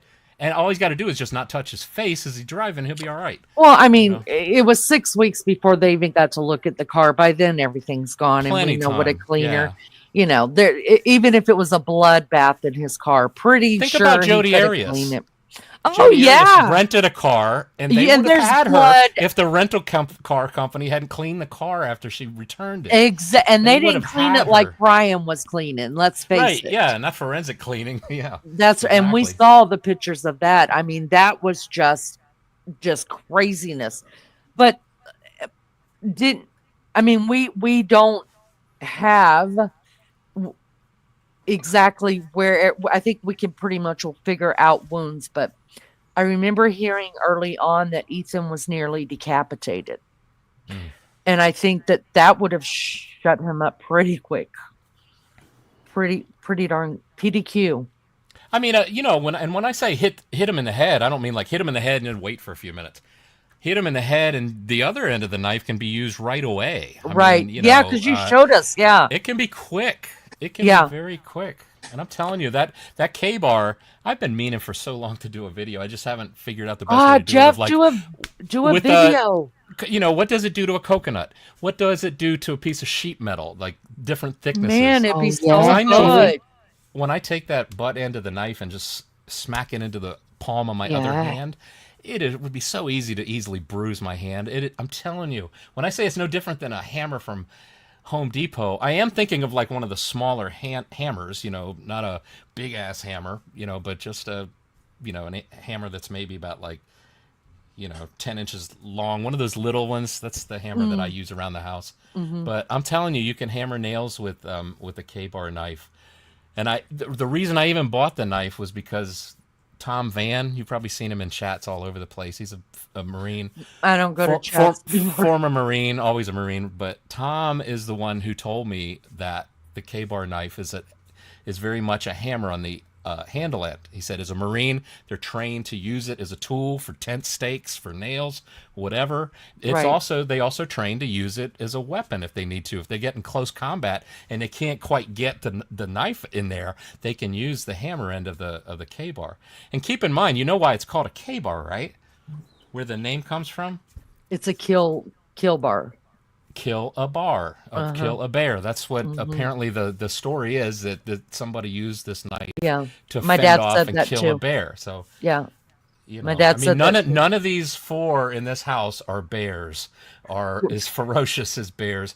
And the thing is, the bear probably knew an attack was coming. It's kind of evident. These four, I don't think, had any clue. The No, only one that and- knew the attacks were going to happen was the killer himself. Let me jump in chat really quick. Digital Maniac says, what if Murphy was downstairs when the attack started and he knew the barking was going to, and he knew the barking was going to make Kaylee Maddie come downstairs, and that's why he went upstairs. Then I just think that if you went in that bedroom, there was going to be blood on him somewhere. I Right. think It seems very. It just seems like he must be completely away from the red stuff to not Yeah. have anything on him. I mean, although my dog, when I don't get around to it, he poops in the backyard, and he generally poops in the same area. But I've seen that guy; he's running his butt off through the backyard. He knows where the spots are not to step. He knows his nose. I know he's walking around it. And sometimes I'm asking him, like, I'm out there trying to pick it up. I'm like, Nanook, come here, help me find what you just did. I know I saw you doing it, and I can't find it. And, and he's walking around me, and I know dogs are smart, and their sense of smell is amazing. I've seen Nanook track a turtle that was against the house between my bike and the house. And he tracked it from the middle of the yard. I was like, oh, he's onto something. And he's tracking, he's going in loops and circles. He looks like he's crazy in the backyard, but eventually he led him right to this turtle. I was like, whoa. Wow. That is an awesome Rolo nose. says, It was staged. They were taken from there and taken back and ended there at 122.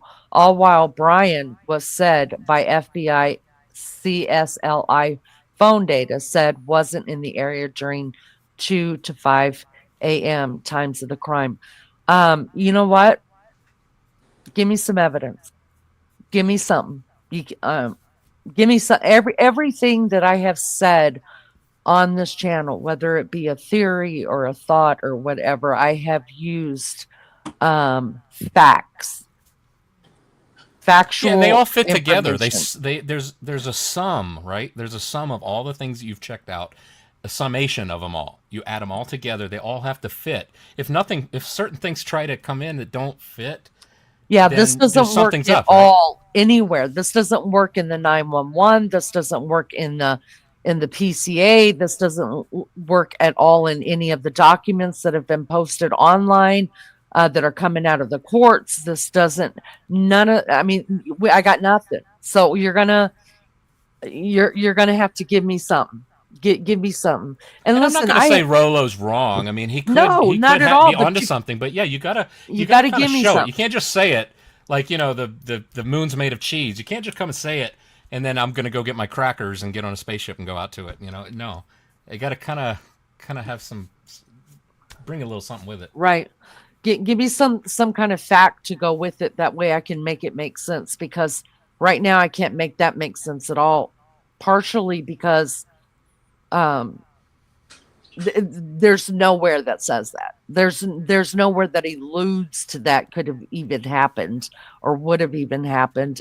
There's just, so Xana was on her phone doing TikTok in Brian's car at 412, because you just said Brian wasn't around there at between the hours of 2 and 5. We know Xana was on her TikTok at 412. We also know that food was delivered at 412. So at what point did the bodies get brought back? It would have now had to have been anywhere between, what, 412 is the latest that we've got the kids at home. So now we're talking 412 to whatever time you're saying. No. And I know there was a recent court document that said something about 312 for Xana's TikTok activity or something. But a part of me is wondering, the reason that I'm sticking to the 412 a.m. is because I did some tests myself there's a website called Unfurl, and there's also another app you can use that does the same thing. It's actually a little easier. I can't remember what it's called. I have it saved somewhere. But Unfurl, if you go into the HTML code of any TikTok page, and there's a long 13-digit number for the post itself, the person who originally posted the video. You can run that through it, and it'll tell you what time they posted the actual video. If you look deeper into it, where people's comments are, just above the comment in the HTML code, it'll say like div equals ID, and then there's another similar 13-digit code. It's a little bit different. You run that through Unfurl, and it'll tell you the exact time the comment on the TikTok was made. I've run tests myself. I just went to random people's TikToks, and what I did was I write a comment like, "I really like your video," and then at the end of it I'd say 5:12 a.m. and 15 seconds, and then hit send, right? So then when I ran it through Unfurl, I ran like 3 or 4 tests. All the tests were never off in accuracy by more than like 35 to 40 seconds. And so I know I've got somewhere the ID 13-digit code for that 4:12 a.m. TikTok. I know I definitely have it. We actually don't even need it for the one at 3:45 when she says the word queen. That video is still up. That's most people know that. Madeline Moyer, I think, has got a TikTok where she's dancing. Xana typed a comment, queen. That one is at 3:45. You can go check that one out for yourself. Again, another video I've been meaning to do, just haven't done it, of like how to do this. Somebody showed me how to do it, And it's not easy. It's like you got to convert time zone stuff and everything. You also have to take into account that I think November 6th in the Moscow area, that's where the time changes. So I've even seen like in the PCA stuff and in the court document stuff, even I think the last one I remember was seeing it from Ann Taylor. I got the impression that they kind of make that mistake with the, what is it, Pacific Standard Time and I should know this. Yeah, Eastern Mountain, Pacific, and Central. Yeah. Yeah, So it's easy to mix it up. And it is. Yep. So part of me wonders if that 4:12 a.m. or 3:12 a.m. that they were saying is either another different comment that was posted to TikTok, or they haven't completely correctly done the conversion to the right time zone on it. So I'm not sure. Let me reach out to chat again really quick. And Rollo, you're welcome to come up here. That's fine. I'd love to have a discussion with you. Let's play devil's advocate. Okay, because you're telling, I see you say unsealed court documents, page 16. Well, there's lots of page 16s on there. So you're going to have to give me a date, a time, and what it's called, what the title is of the document. And I can bring it in. I can bring it up. But let's do some evidence. Let's do some evidence that's stacked against Kohberger. Okay. And then you give me the evidence. There's the key word. You give me the evidence of where it shows it was somebody other than Kohberger. Let's do that, okay? All right, here we go. Am I big, Mags? Yeah, let's see. Hold on. Yeah, but it's very, very faint, Leanie. All right, let's do. Does that help any? Yeah, all right. It's faint, but I can see it better. Yeah. All right, Maggie. Okay. Do you mind reading for me? Not at all. All right, this is coming out of this is a confirmed case. This is confirmed case evidence up to April 25th, 2025. So I'm going to give glad you. Somebody did this. I'm going to give you evidence that we have against Brian Kohberger. I'm going to need your evidence that it's somebody else. Go ahead, Max. Thanks. The following evidence is confirmed from court filings. 1. Kohberger's DNA on a K-bar knife sheath found under the body of a victim stabbed with a K-bar type knife. Let me just say this real quick. I have got to pee really, really bad, or it's going to get ugly right here. So I'll let Maggie read this while I'm using the bathroom, and I will BRB. 2. The sheath DNA was single source from Kohberger. The DNA profile was robust and complete. 2 different profiles of 2 types STR and SMP were generated from it, and 2 separate labs. These profiles were used in 4 comparative processes that all matched Kohberger, including direct comparison with his cheek swab identification of his father and the father of the DNA donor, and family tree mapping via IgG. 3. The quantity of Kohberger's DNA on the sheath was large, in range of 435.00 pg to 990.99 pg, equivalent to 100,000 cells or 10 pinprick blood spots, and 1,000 and above minimum thresholds for efficient profiling. 4. Kohberger purchased a K-bar knife and sheath a few months before the murders in March 22. Amazon search warrants for purchasers of the same USMC model sheath found at the scene appear to have first identified as purchase, which was confirmed in second Kohberger specific Amazon warrant. 5. The Amazon account from which the K-bar knife sheath was purchased under Kohberger's name. Browse pages for deletion of order, account history after the murders. 6. The K-bar sheath Kohberger purchased was not recovered in post-arrest searches of his residence, office, or car. 7. Kohberger matches eyewitness description of height, build, ethnicity, and perpetrator seen in the house. 8. Kohberger purchased a balaclava matching that worn by the perpetrator a few months before murders. 9.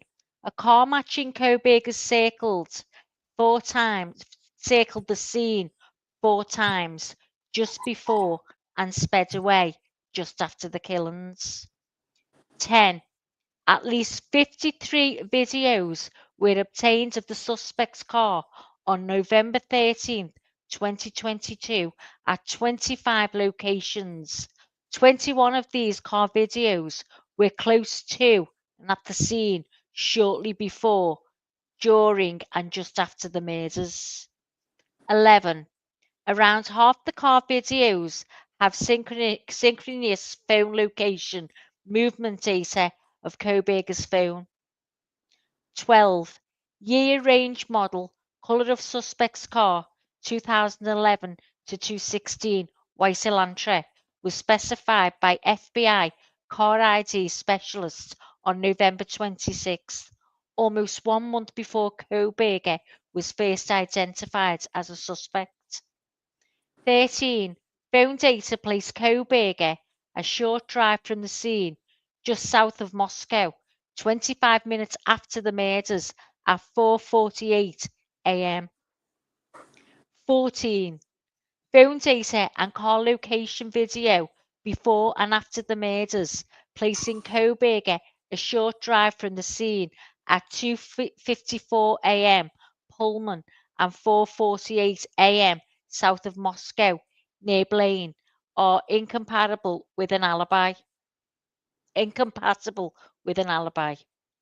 15. Kohberger's phone was turned off over the period of the murders and turned on 23 minutes after. 16. Kohberger assessed a Google account on his phone from a recovery email 1 minute after turning his phone back on at 4:49 a.m. 17. Kohberger returned to the area near the scene a few hours after the murders at 9:12 a.m. 18. Kohberger has not submitted an alibi stating he was at any place away from the scene at that time. He has confirmed he was driving alone near the scene at the time. 19. Historical phone data shows Kohberger was near the scene on 23 prior occasions, all of which were late at night or early in the morning up to 4 a.m. 20. Kohberger's habit is of numerous frequent visits to Moscow. The scene stopped abruptly at 9:30 a.m. November 13th. 21. Kohberger's internet history shows significant time spent browsing knives, K-bar knives, and sheets before and after the murders. The account browse purchase history, deletion options after the murders.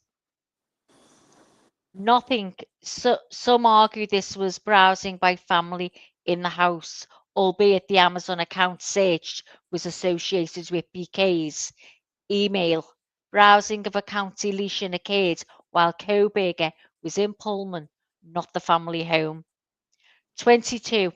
Kohberger regularly used his debit cards for purchases before the murders, but this pattern stopped on November 10.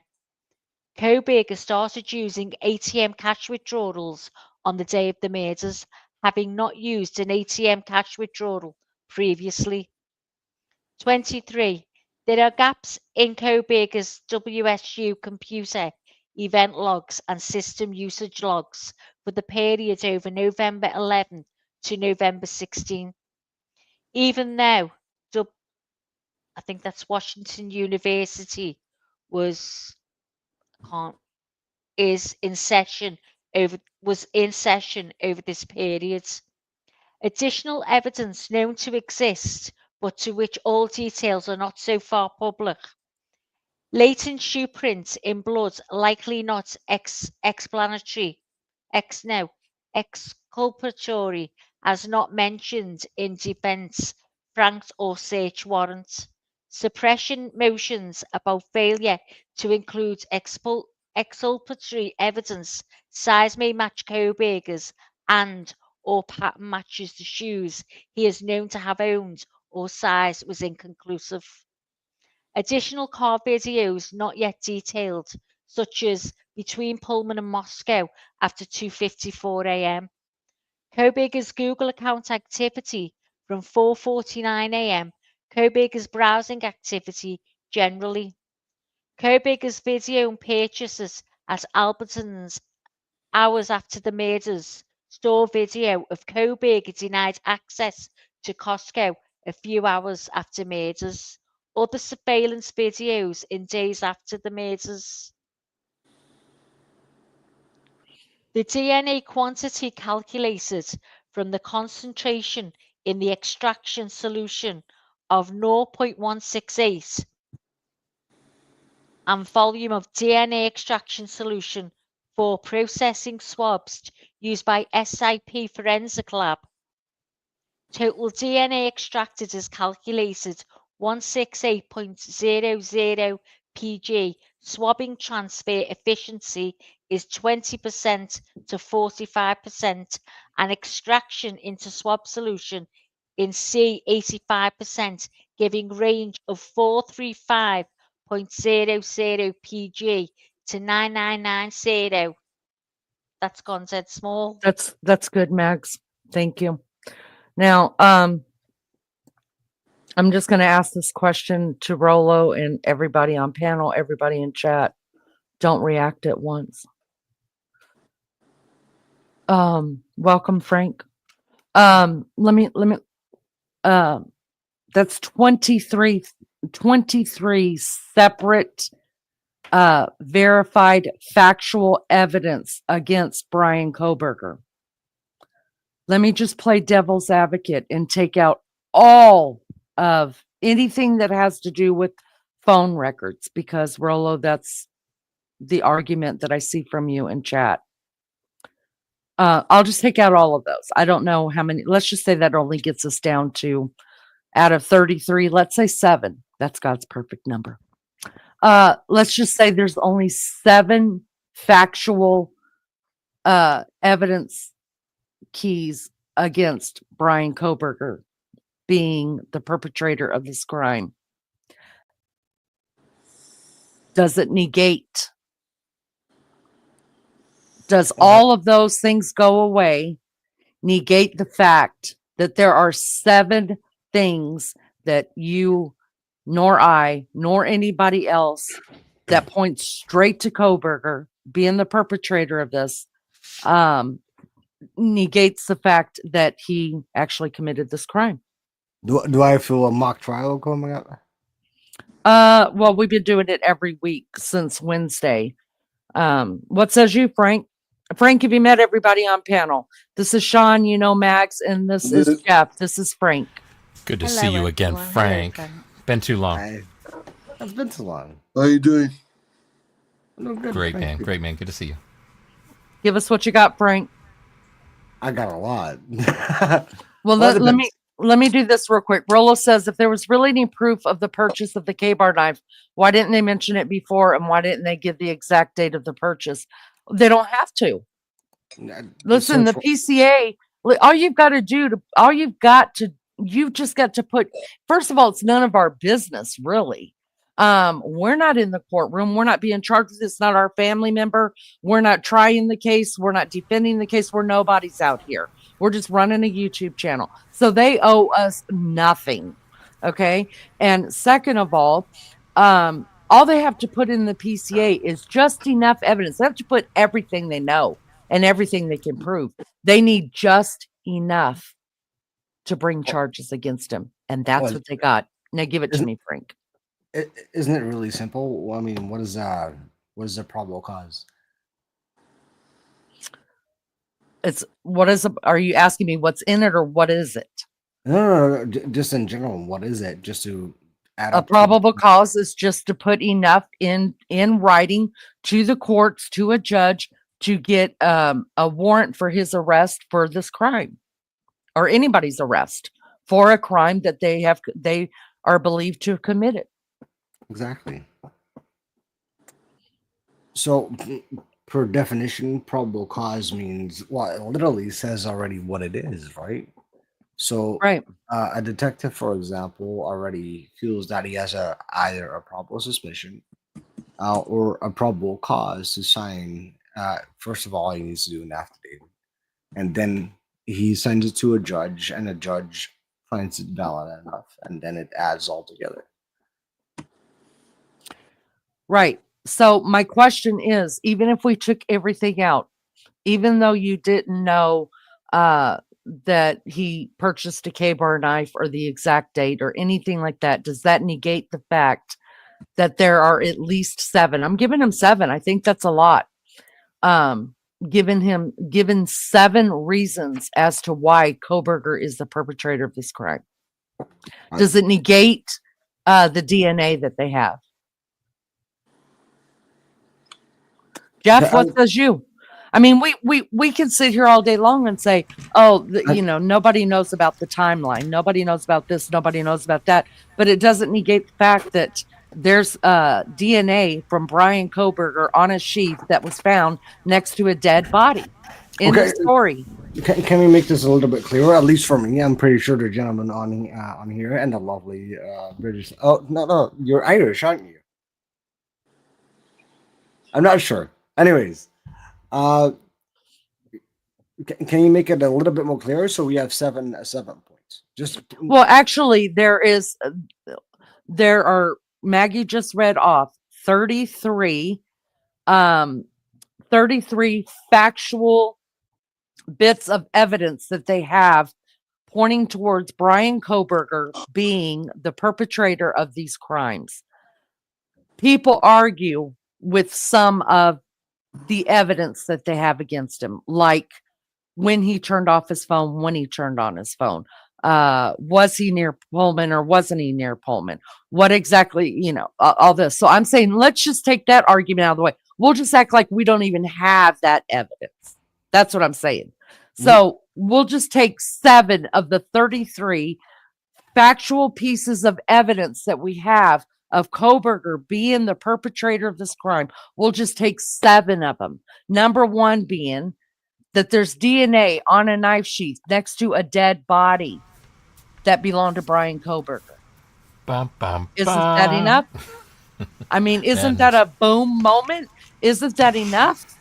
That's the one place in the whole house you don't want you don't want evidence of yourself to be.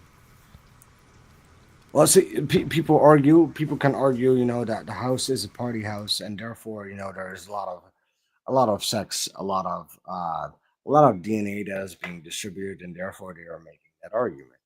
So therefore, let's be honest, it's a good one. I mean, because human bodies shed a lot of skin cells, and that is the kind of so DNA in a condom would indicate somebody had sex there, right? So DNA on a knife sheath under a stab victim would indicate what?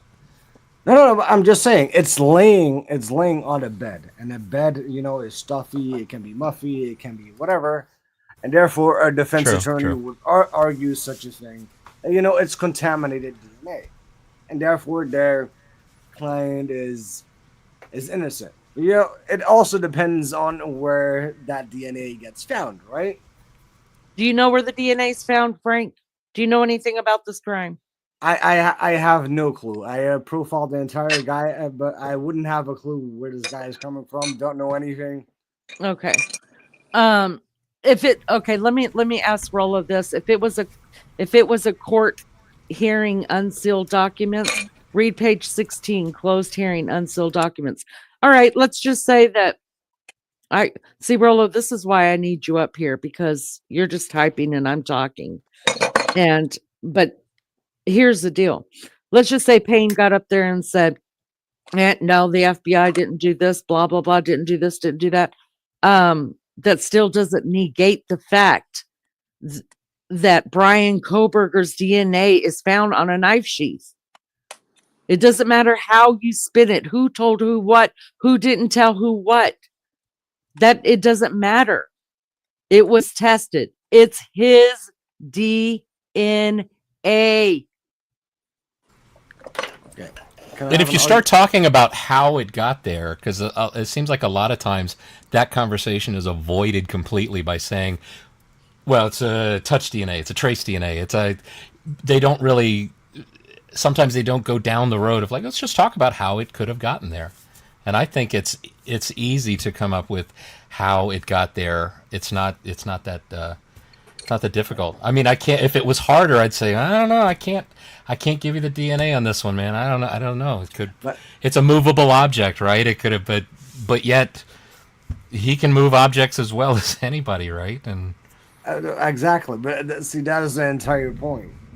If it is a sterile object, and the point of the questionnaire is here is could it be participated by anybody else?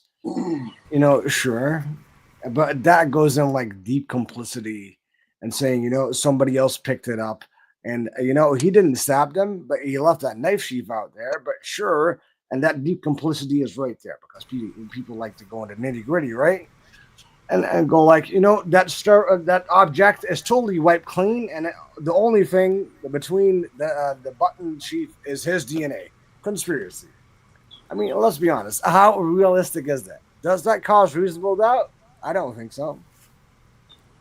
I wonder how much touch DNA is left by somebody just touching the knife sheath just as you normally would. But what about, would it be different if you handle the knife sheath at home, practicing unsheathing the knife, putting it back together, snapping it, unsnapping it, and then you snap it closed and you're like, okay, I'm ready to do it tonight. You lay it down on your counter, wherever you have it, you wipe it down, and you forget to open it up and go inside the button snap to get it's kind of sealed in there like a Tupperware bowl, and will it be evident by the small amount that there is that there was an attempt to clean this to keep the person's DNA off of it? Because if it was just regular handling, there would have been more just from the regular handling. But this looks to us like there's a spot that was missed it by that much. Did you guys listen and hear how much DNA was left on that knife sheath that she read? It was a large amount. It wasn't just some small thing that they could only test one time. Right, Max? Isn't that what you said?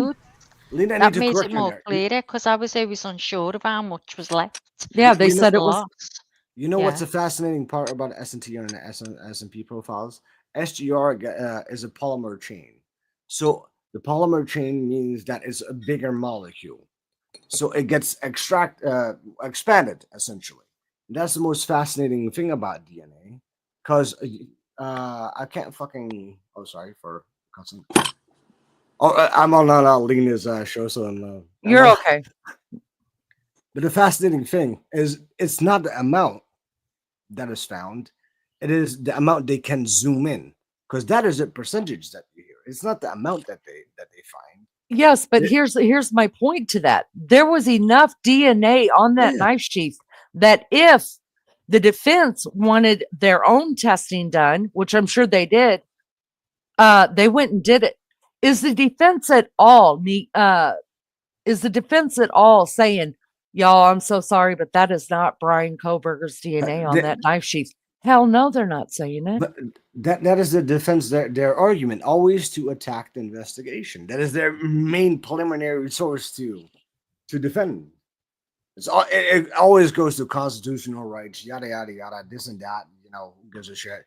As long as a good guy, or a right guy gets caught, right? Yeah. Clifton Mayo, thank you so much for coming in here. No, there wasn't a small amount of touch DNA. We just read the court papers.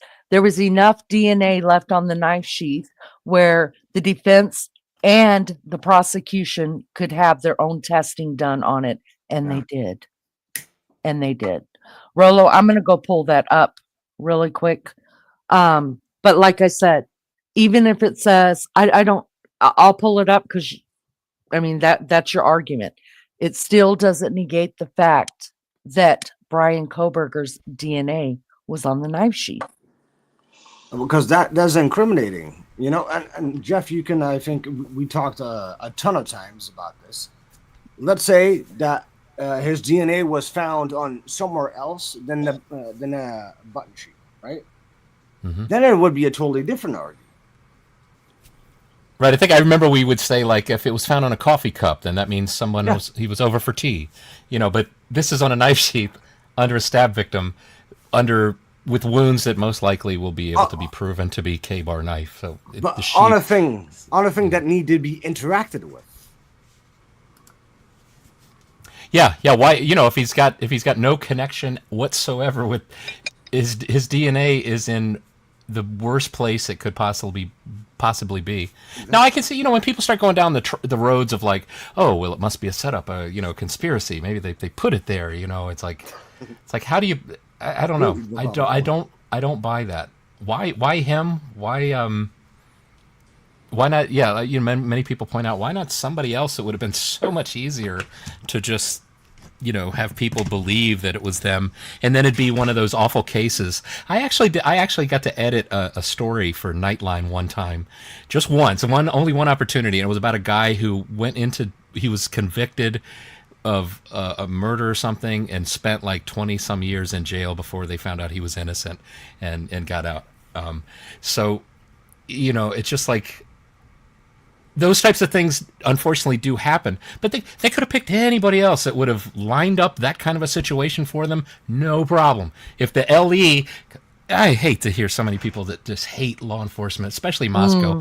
Chief Fry was nice enough to respond to an email when Drip Drop was trying to make it look like he had an Odinist playing card on his desk in the background. And I was pretty sure it was like a Catholic prayer card. That's my gut. I did some Googling. I emailed him. He said, oh, yeah, that's a Catholic prayer card. Do you want me to send you a photo? I was like, oh, cool. I said, can you send me both front and back? Because everybody over here, this naysayers are going to say, you know, oh, you only show the one side. What's on the other side? Probably a picture of Odin himself. You know? So, yeah, he's like, cool, man. And he sent me a picture. I mean, I have no reason to think that law enforcement out there in Moscow is any different than my interaction with Chief Fry.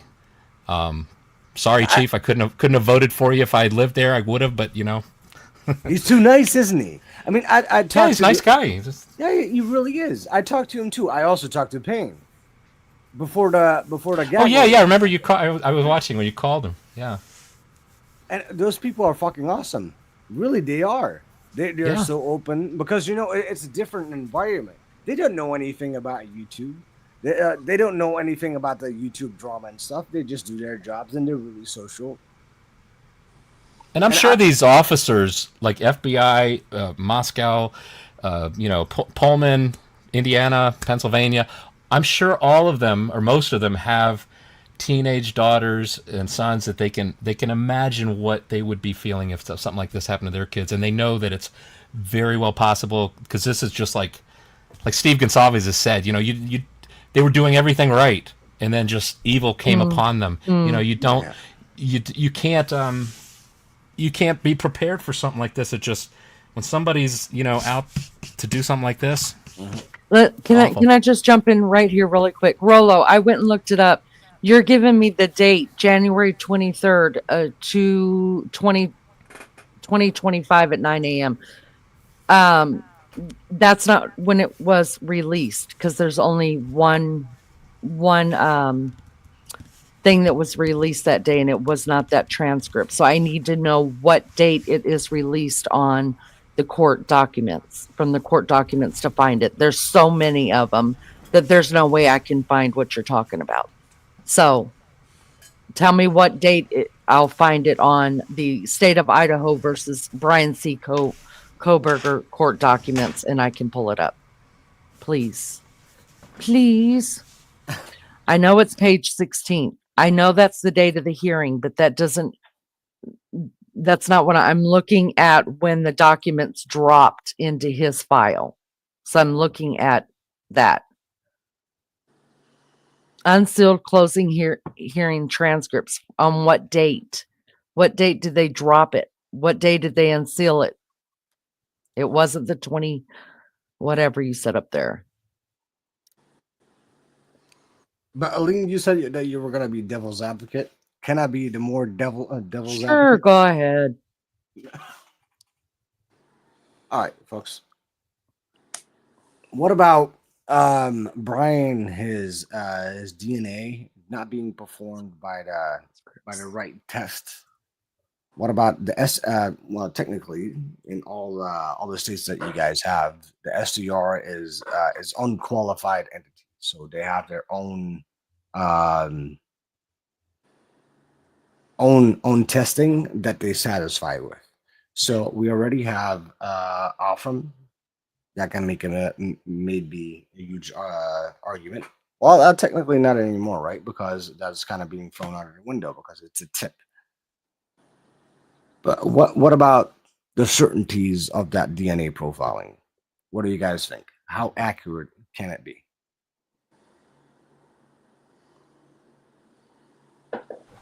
Well, it's going to be definitely expert versus expert when it comes to the trial, right? I mean, and again, which one is more convincing to the jury? Hopefully, they have experts that aren't just there to try and win. I don't think they're even supposed to be there to just try and win for one side or the other. But I hope that and also their testimony. They don't hear the testimony of the other expert, do they? Are they kind of kept kind of sequestered from hearing that? Is they're called into the courtroom, so yeah, forget it. My point was that if one heard the other's testimony, that they would not just poo-poo it because they're on the other side or they're testifying for the defense or vice versa, the other side. Would they be like, okay, that's actually a good point. I've changed my mind. I reserve the right to change my mind, as someone once said in this case. Well, I mean, let's be completely honest here. There's really limited information that we have, right? It is. Oh, we're getting a hell of a lot more information coming every in fast now. Fast, really fast. But the point is I totally get you guys. But the point is that what makes Brian go inside of the house? There's zero evidence that he actually went physically inside the house. So there's a lot of circumstantial evidence. Cannot circumstantial evidence be explained away? I mean, like if I drove past a bank on a dead-end street 5 times in a half an hour, and on that 5th time, I was driving faster than the previous 4, and then the bank alarm went off, and then minutes after the bank alarm went off, I'm seen speeding away from that little dead-end area, never to return, except maybe 9 a.m. if that's true. But Jeff, what are the odds, my man? Yeah. But it's the exact same thing with what Kohberger was doing. All right, I found it. I'm going to read this real quick because I think Maggie, are you out of it yet, sister? I know it's really late over there. I can read this one for you. Okay, so we're going to read a couple. This is going to be a couple pages all the way down, but this is the hearing. This is on his file. I found it. Rollo is talking about. So if you guys in chat and on panel can listen to this and give me your take on it, and I will give mine, of course, because it is according to Leanie. And let's just see what it says. Let's see what Rollo is saying here.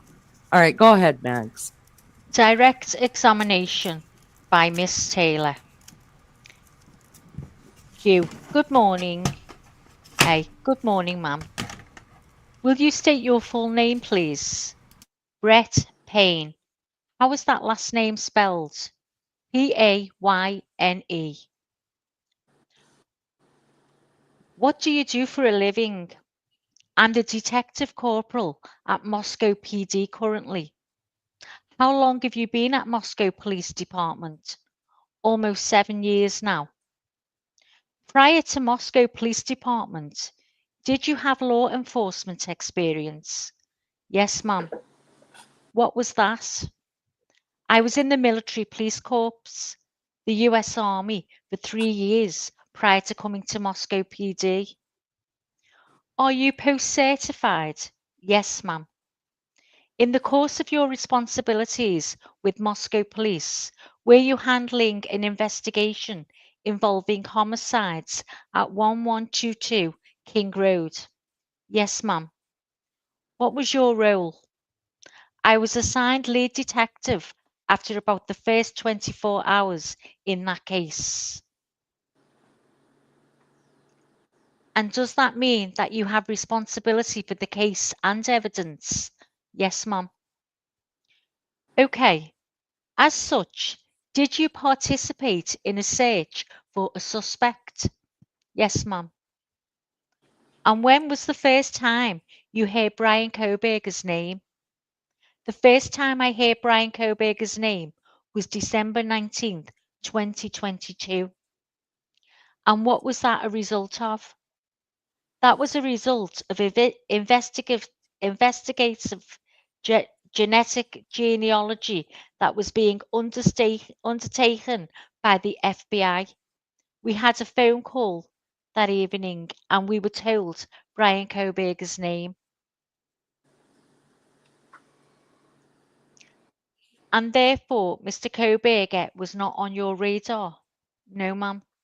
And before that, Mr. Kohberger's name was not on your radar? No, ma'am. Before December 19th, was the first cast team member co-located with you? Yes, ma'am. How long had he been co-located with you? I don't remember exactly, but it had been several weeks at that point. And was that Nicholas Balance? Yes, ma'am. What other FBI team members were co-located with you? Goodness, a lot.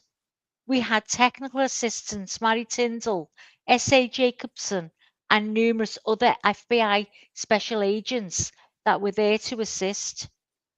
By the time it was December 19th and you first heard of Brian Kohberger's name, had you received videotapes? Yes, ma'am. How many hours of videotapes do you think you reviewed? I don't remember a lot.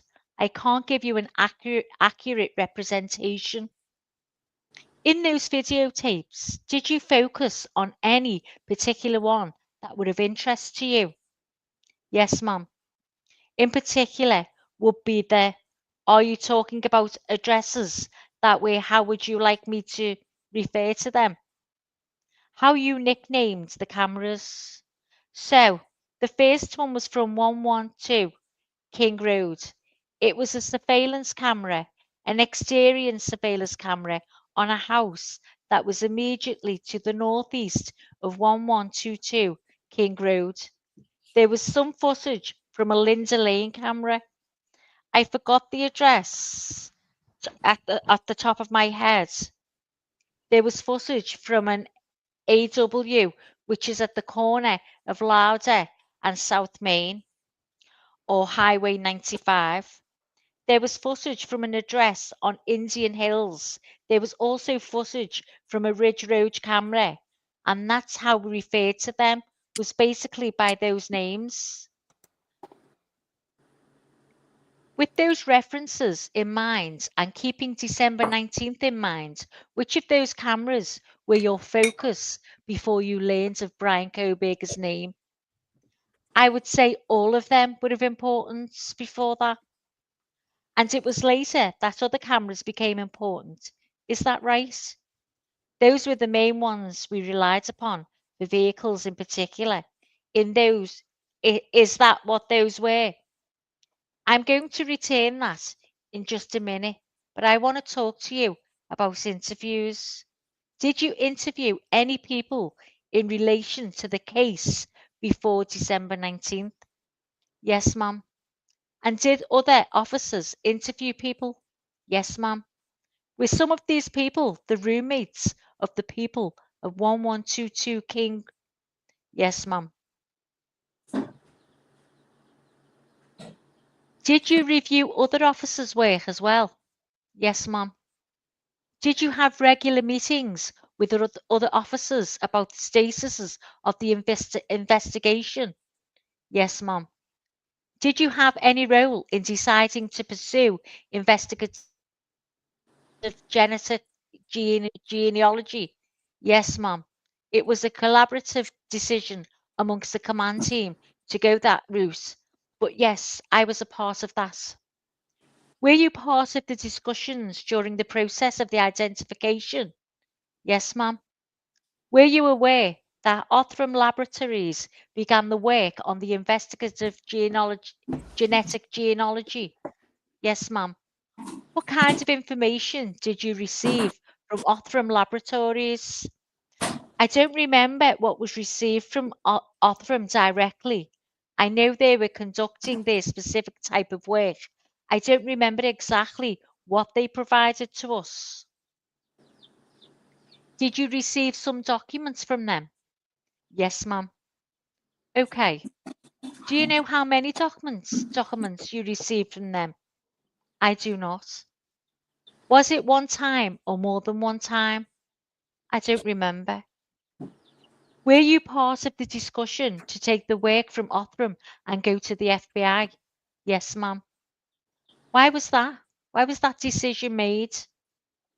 From my understanding, granted, this is my first encounter with investigative genetic genealogy. So again, as a collaborative discussion, we decided that because the Idaho State Police Lab and Outram had essentially exhausted their resources, this is how I understand it, that we would move to the FBI because they had more resources available to pursue this particular avenue. Do you know what more resources the FBI had? The only thing I'm privy to was that they had more databases that they could compare the sample to. That was the extent of my knowledge. Do you have familiarity with the databases and the rules that apply to those? No, ma'am. I'll save those questions. What was your communications with the FBI about the IgG? So, our communications were just via telephone. The sample was sent to the FBI. I don't remember the date it was given over to them, but after there was very few conversations, and if any happened at all, they were just telephonic advertising us that the process was still in the works, and they would let us know when or if they had anything of interest for us. Do you know that files or documents went to the FBI from Othram? I do not remember. Did you receive documents from the FBI in relation to IgG? Yes, I believe after the fact, after we received Kohberger's name, we did receive documents, but I don't remember what they were. Do you know how many documents related to IgG you received from the FBI? No, ma'am. I believe as part of discovery, it was in the thousands of pages, but that's the best of my knowledge. Thank you for that. All right. So once you have Mr. Kohberger identified, what's your understanding of what that meant to have in his name? Just in relation to the overall investigation, is that? Yes. So the only thing that was given to us was Brian Kohberger's name. That was it. It was conveyed to us by the FBI that it has to be taken as no more than a tip. That was it. So once we received his name, we set about doing basically an independent verification of whether or not he was involved in this crime. I'm going to talk to you about that a little bit more. But do you know why the FBI connected Brian Kohberger to the case? So, December 20th, if memory serves, we had a secondary meeting with the FBI via Teams. If memory serves, and they simply walked us through the family tree, how they did that. Now, I don't remember the details of all that. It was an in-depth conversation that, to be honest, is above my head. But they eventually worked their way through the family tree and arrived at a conclusion that Brian Kohberger was a person we should look into as a tip. That's the extent of my knowledge of how they did that. How was Brian Kohberger, the name you received as a tip, linked to the case? He wasn't until after December 19th. What item of evidence did they link Kohberger to? I'm not sure what you're asking.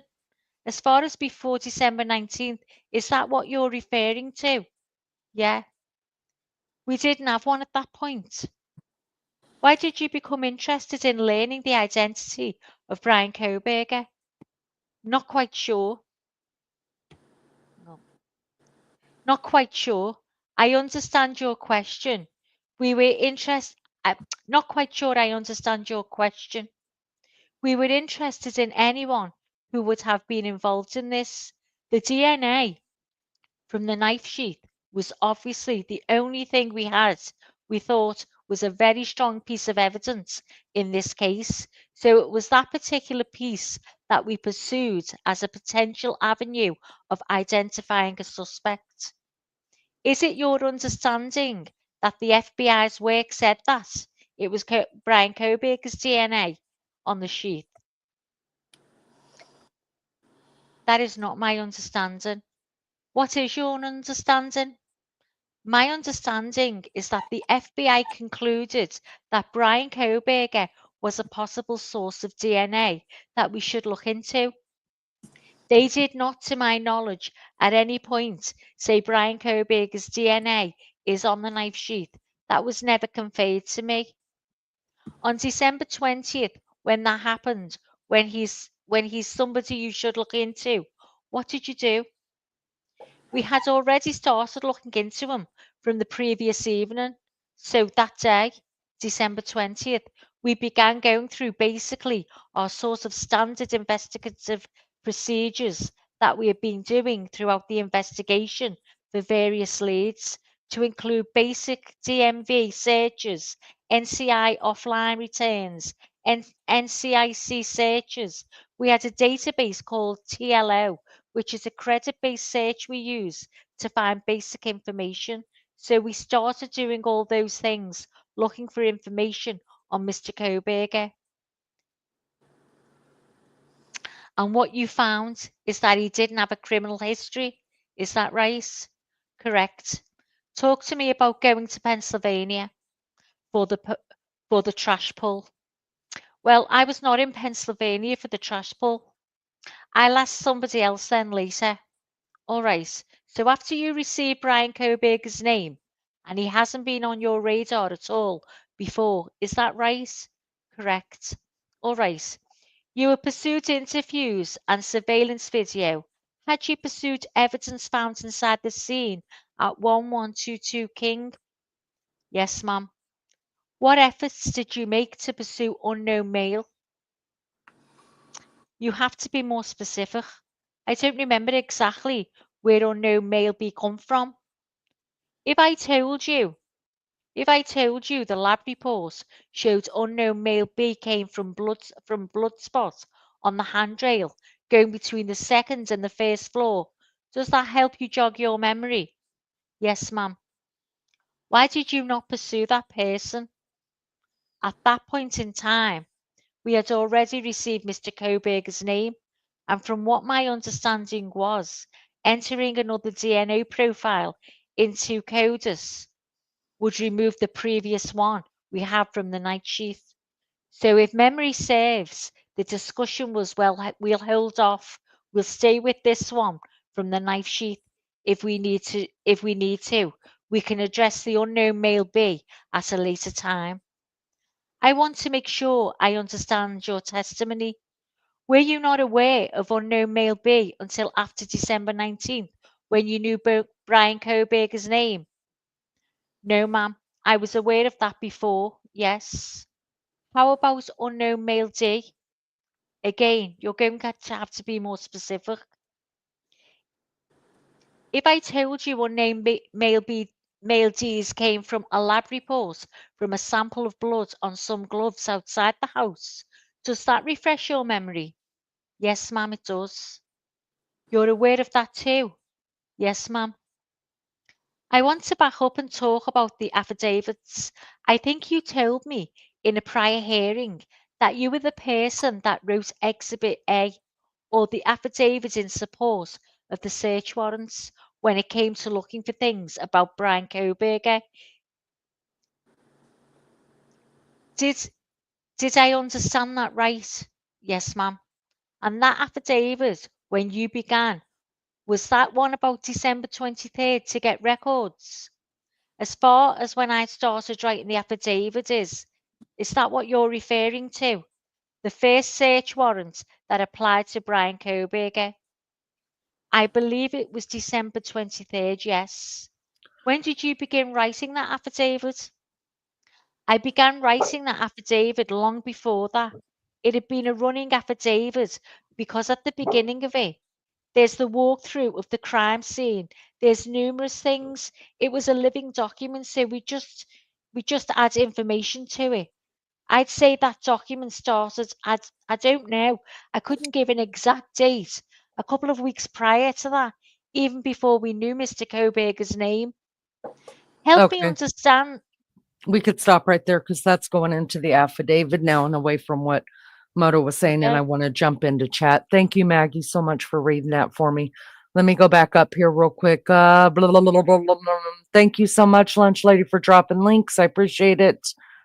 And Rolo gives us a, yeah, heard a boom. Brian's DNA was never on the sheath. That is not what it said. That's not what it said.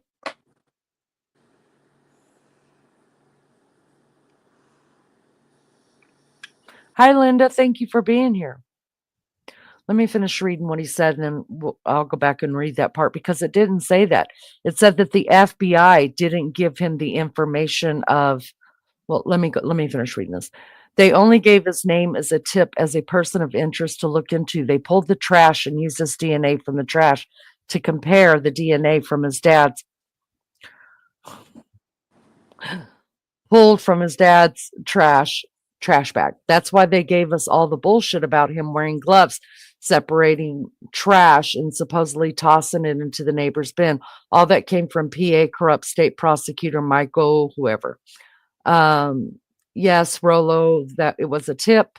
I'm sure they tested Braun's DNA himself. Actually, I'm sure they would, since I did so many times. Rolo says, who, by the way, is under the FBI investigation for corruption,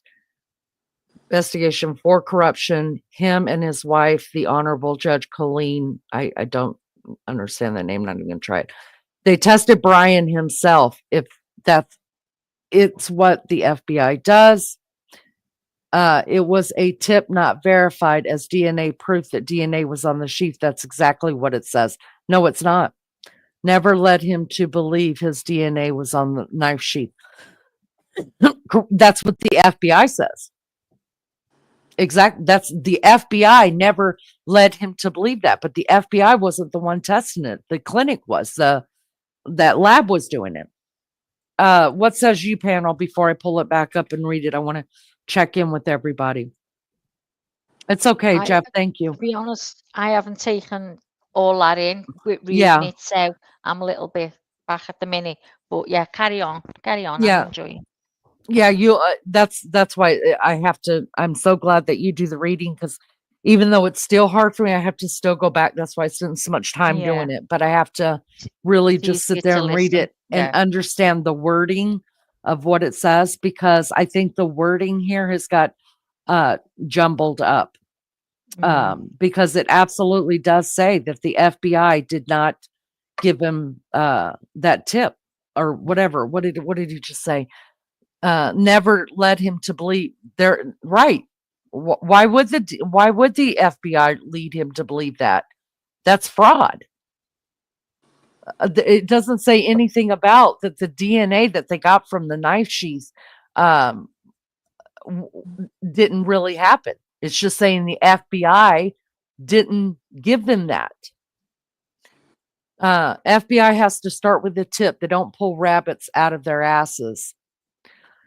There was never a sheath tested at any lab. Never. Only a swab sent.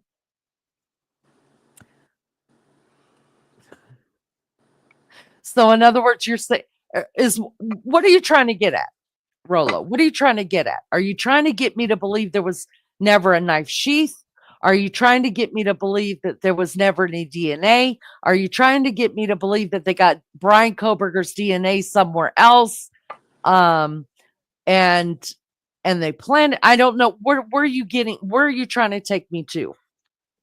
There was never a sheath tested, never, only a swab, because it wasn't on a sheath when the PCA stated otherwise.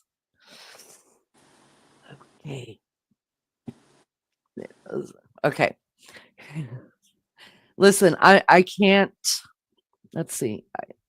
I cannot, I would have to do my own, and I'm not trying to get out of it, but I don't want to sit here and fuss and try to get you to see it my way and try to see it your way without going in and looking over documents that you give me to look over. I don't think that's fair of me to try to state a case that I know nothing about. You know what I mean? Like that part of the paperwork that I know nothing about, and nothing about these people over in Pennsylvania that you're talking about.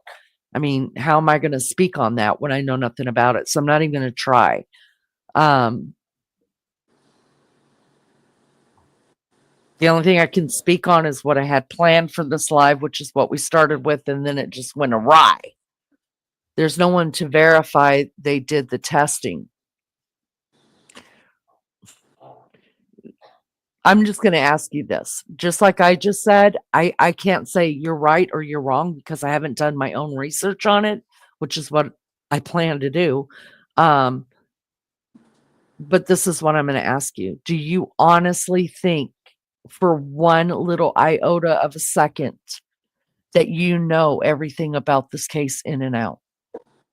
Do you think for one little iota of a second that you have all the information you need to make a judgment as to right or wrong? Anything. So that's a good point, Joni. What we're saying now is, so far, these are the corruptions that Rolo's given me. The lab is corrupt. The police in Moscow are corrupt. The FBI is corrupt. Some judge or judge's wife and whatever's corrupt over there in Pennsylvania. So there's 4.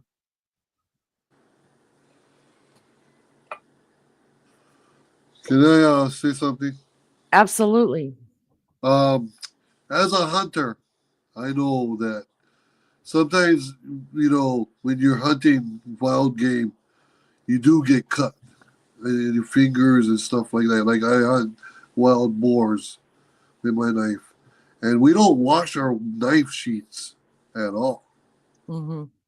We wash our knives, but when they're covered in blood and mud and stuff like that, there's no way of sticking a knife sheath in a washer. The only way you can wash it is you soak it in a bucket and let it dry on a clothesline. So, Yeah, so I get what you're saying there, because if you haven't, I do get what you're saying there, because I was married to a hunter as well, and they don't. I could see them just rinsing it off in the water sometime to cut more and cut more. If you're a real person that's using a K-bar knife for hunting or whatever, there's going to be some, whatever you use it for, fishing, hunting, whatever, that's going to be in parts of, it's going to be contaminating the wounds of, if you use that same knife sheath to kill. Also, is that what you're getting at? Sometimes you cut yourself doing the kill of the animal. So that's what I'm saying. Sometimes your blood ends up on a knife sheath too. So yeah, but way, yeah, I don't think that happened, love. Not at this one. I just don't think that happened. Yeah, now it's City Boys. Yeah, that's true. Rolo, there's no way I can solve this crime and everything else you want to talk about in one live. I just can't do it. And I've been doing this for 2.5 hours already. not to mention the 9 hours of research that I've done in less than 24 hours on what I started this live on. 9 hours. And I'm not shitting you. 4 hours last night, 5 hours today before I went live. It's no lie. No reason to lie about it. I got to do my research because I just play a YouTube detective. I'm not really one. I have to do my research. Shit. But anyways, Maggie, I love you so much. Thank you for coming in. Thank you for everything you do for us. You rock the Casbah, and you have my heart. I'll shut up a minute so you could say goodnight. Good night, everyone. Maggie, Great to be good here night, again. Maggie. It's a good We time. love you. See you, Sean. Good night and God bless, love. Have a good day, whatever time you're in. Same to everyone in chat. I'm getting croaky now. So, You getting croaky? My sweet girl's getting croaky, y'all. I just love the accent. croaky.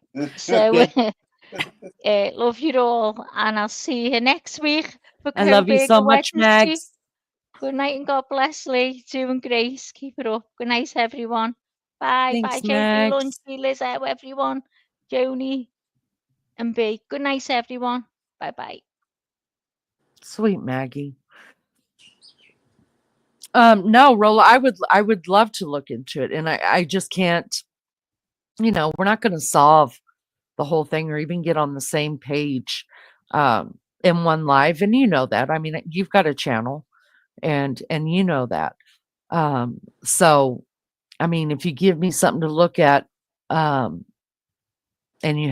you've given me some things to look at, and I'll do some research on it. And then even if we still can't come to an understanding, I mean, I'm so grateful that really, truly, from the bottom of my heart, I am so grateful that you gave me a different way of looking at it. Or even, here's the deal. I don't even mind being wrong. But what I don't want to ever be wrong about is having anybody, man, woman, child, spend time in prison for a crime they did not commit. I wholeheartedly believe Brian Kohberger did this. But if you've got evidence, and I'm talking evidence, and that's why I appreciate you giving me things that are coming out of the courts to look at. If you've got evidence like that you'd like me to look into, because maybe my way of thinking is pushing an innocent man to spend his life in jail or given his life, for a murder he didn't. I don't want that. Of course not. So I am so grateful that you come in here and you give me your thoughts on it. You give me factual stuff that I could look up and we could talk about it together. And at the end of the day, I appreciate you and your hard work on this. And I appreciate that you even spend time in my chat and giving me things to look at that I may not see. And so, I mean, really, that comes from the bottom of my heart. And I hold absolutely no ill will or feelings at all against you, that you and I have different takes on this. And that's okay. That's good discussions. And I dig good discussions.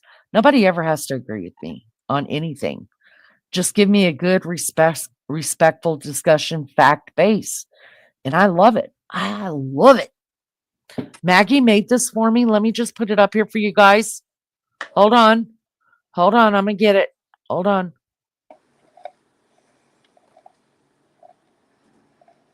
Because we all know here. Hold on. Oh, damn it. Where did I see it? Y'all, there's so many. If you guys don't have StreamYard, this is a whole wreck happening here. Because you can just put so much stuff on here. And believe me, Maggie and I have used this shit up. There we go. See? Lainey, don't mind being wrong. I'm wrong a lot. A lot. But really, for any of you that are listening in the bushes and, don't want to come out and say anything that might upset the creator, I'm not going to get upset over it. Not at all. As long as we're just having a great discussion, and it's factual based. I know it's listen, when I used to go to other chats and stuff before I had my own channel, the one thing that I said I would never allow to happen in my channel was that people would be bashed for an opinion that they have. I just think that's wrong. I do. We all have different opinions, and we don't have to agree with each other, but you're entitled to your opinion, and I'm entitled to mine. And I just think it's wrong to gang up on somebody that doesn't share the same belief. That's me. So it's an honor that you hang out here and you try to let me see the error in my ways, Rollo, even though right now I still think I'm right. And I'm going to go with it. But I appreciate you. I appreciate all of you. Thank you so much. Lunch Lady, can you do me a favor? Is that Rollo's channel? Can we drop Rollo's channel? I really appreciate that. Drop Jeff's channel. I don't know if Frank still has a channel. I'm not sure. And if because I appreciate them coming up here. What says you, Love Bug? Let's drop some Kohberger stuff for a little while and give my brain a break. I need a freaking cigarette. I'm gonna keep that up here because I need to go back over all that stuff. Just an LA gang member that has code of silence and conduct their own investigation. Listen, I grew up in Carson. That's why when you were like, from the hood and you wouldn't understand, I'm gangsta. I grew up in Carson, California, whenever Carson was nothing but gangs. In fact, my neighborhood that I grew up in backs up to Compton. And that's no lie. It's no lie at all. So I know gangs. I grew up with all of that stuff.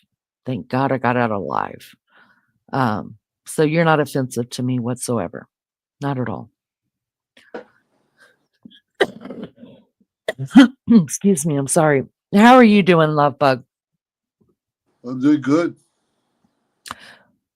What you been up to? What time is it over there? It's 6:20 here in Indiana. 12:20. What time it's what time? I'm sorry. 12:20 a.m. p.m. 12:20 p.m. So you're fixing to have lunch. Well, I had brunch. I usually eat one time a day. And that's what I do. Yeah. What'd you have? Hot dogs and rice. Did you it's not white rice though, right? You put stuff in it, right? Yes, soy sauce. Soy sauce. Did you put some pineapple in it? Oh my god, no, that no, sounds no, so good. No. I usually mix up mayonnaise with ketchup. Rollo, God bless you, honey. I hope you come back. Thank you so much. You guys, there's Rollo's link. If anybody is interested, y'all sub up to Rollo. Appreciate you so much, buddy. You mix it up with mayonnaise and ketchup. Yeah, like Thousand Island sauce. On rice? No, with the hot dogs to dip in. Oh, yeah. I grew up with that stuff. My mom used to mix that together all the time. And I like using it with meat as well. Yeah. So you just make a white rice and you just put the soy sauce on it? Yeah, just pour it right on top. Do you like teriyaki sauce? I make my own. What? What's in it? Soy sauce, brown sugar, and ginger. So you don't buy none of that Kikkoman? No, Kikkoman sucks. It stinks. I use Kikkoman soy sauce. I think it's good. Yeah. It's good for making teriyaki chicken, but not to pour on your rice. Oh, Rollo, you're so sweet. I'm sure Jeff is not offended, even if you weren't kidding. But yeah, he's a good guy. He's a good guy. Thanks, honey. Come back, okay? Come back. We need to do it again together. And you need to get up on my panel. I don't care what you sound like. Get up on my panel. Have a discussion with me. Who does the most of the cooking at your house? You or your wife? Me. Oh God, Sean, you're the whole damn package.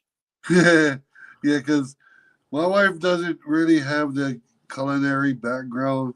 She's mostly like a brainiac paperwork person. Oh, what does she work outside the home? Yeah, she's a special education assistant Oh, that's so at an nice. elementary school. Does she get on YouTube ever? No. Does she hate it? No, she's just not into it. She rather watch her women movies and be on Facebook and Women movies and Facebook. Yeah. Oh, mercy. What about your kids? Do they do YouTube or anything? Yeah, but they got their own stuff. They got Roblox and all that crap. Oh, yeah. Would you freak out if you ever saw them like come into a chat you're in? They actually did a couple times because I actually go on other chats on stream. Like Northwoods Press. I'm not too sure if you know who that is. No. But it's a channel that I stream on with a bunch of guys who are into positive things. Oh. Yeah. So there was one time when I left my stream on, and my daughter in 4th grade started dancing on the stream. Oh, wow. That is so cool. She needs to come and do that for us. Yeah. She's actually got to do the hula on Saturday because they got a elementary school fundraising event all day going to be at their school. So I'm going to be there. Yeah. It involves the whole community, the whole island. Were you supposed to show Jay Badass your ceremonial red pants? Yeah. See, I didn't want to do it without your permission first. Well, I appreciate you waiting until we were done with that content because because that would just throw a screw in it completely. But this time I'm gonna wear the red one. I'll be right back. Oh, we want to see the. Are we excited? JB, do you want to come up on panel? Come on, Jay Badass.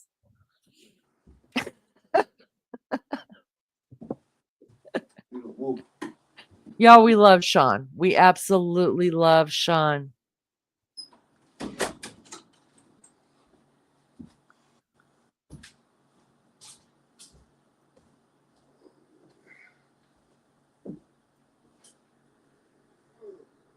JB, you want to come up here?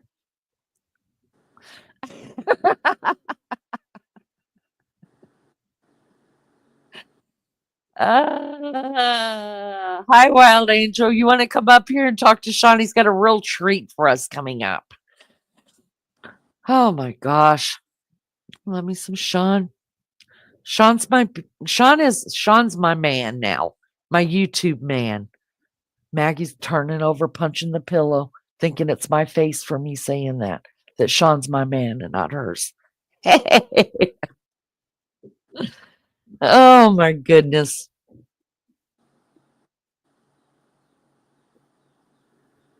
Y'all, my baby child is moving to Ohio tomorrow, so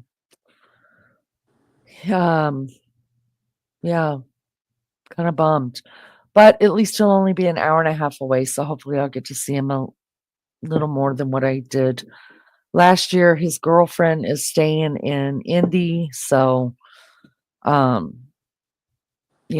year I only got to see him twice, and that was to go on vacation with him and then to pick him back up from that weird state of Nebraska over there.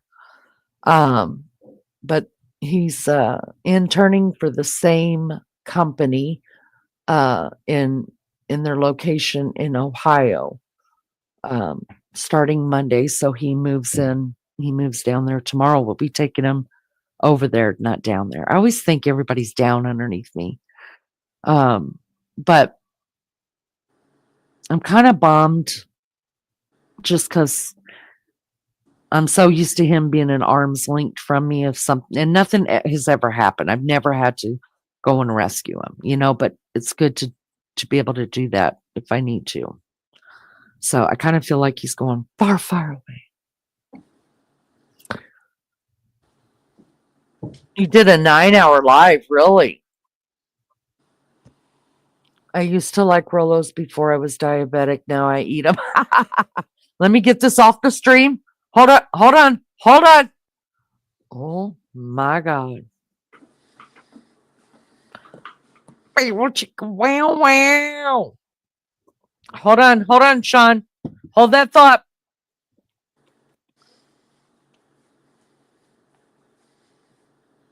Hold on, Sean.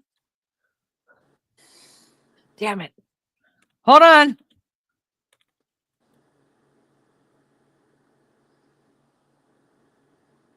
Hold on, I'm coming.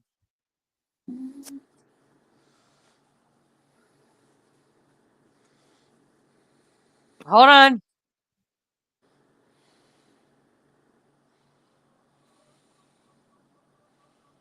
Hold on. Give me a second here, guys. No worries. Give me just a second. Hold on. I didn't do it right. Hold on. See, I'm getting all excited.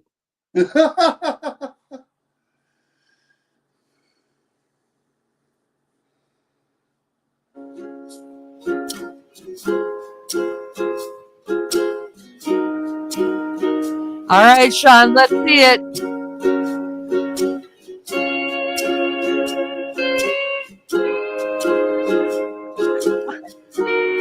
Y'all are welcome.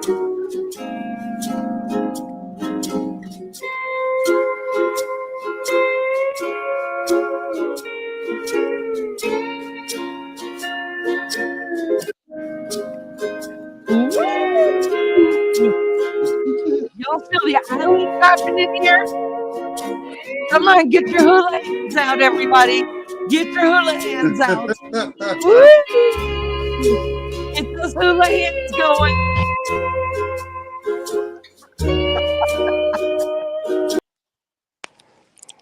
Isn't that what they're called, Sean? Hula hands? Yeah, they call it hula hips. What says you, Jay Badass? Wow.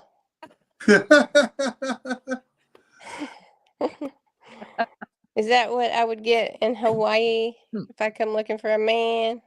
Oh, yeah. He's going to hook us up, girl. I'm telling you, we're going to have that really nice house that we all looked up together. And then Sean's going to get you a man in there. And all the men walk around like that at all times. And I'm going to be laying on the floor constantly, looking up.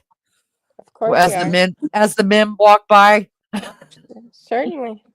And you guys don't hear me calling out 3, 1. I'm rating them 1 to 10. And when you hear 9 or 10, got 3 minutes. Jay Badass, when you hear 9 or 10, that's the one you take. That means he's swinging. Yeah, that'll be the leading murders in the room. Hold on, I got a cough. I thought that your coughing was Maggie earlier. That's the reason I was asking for her to.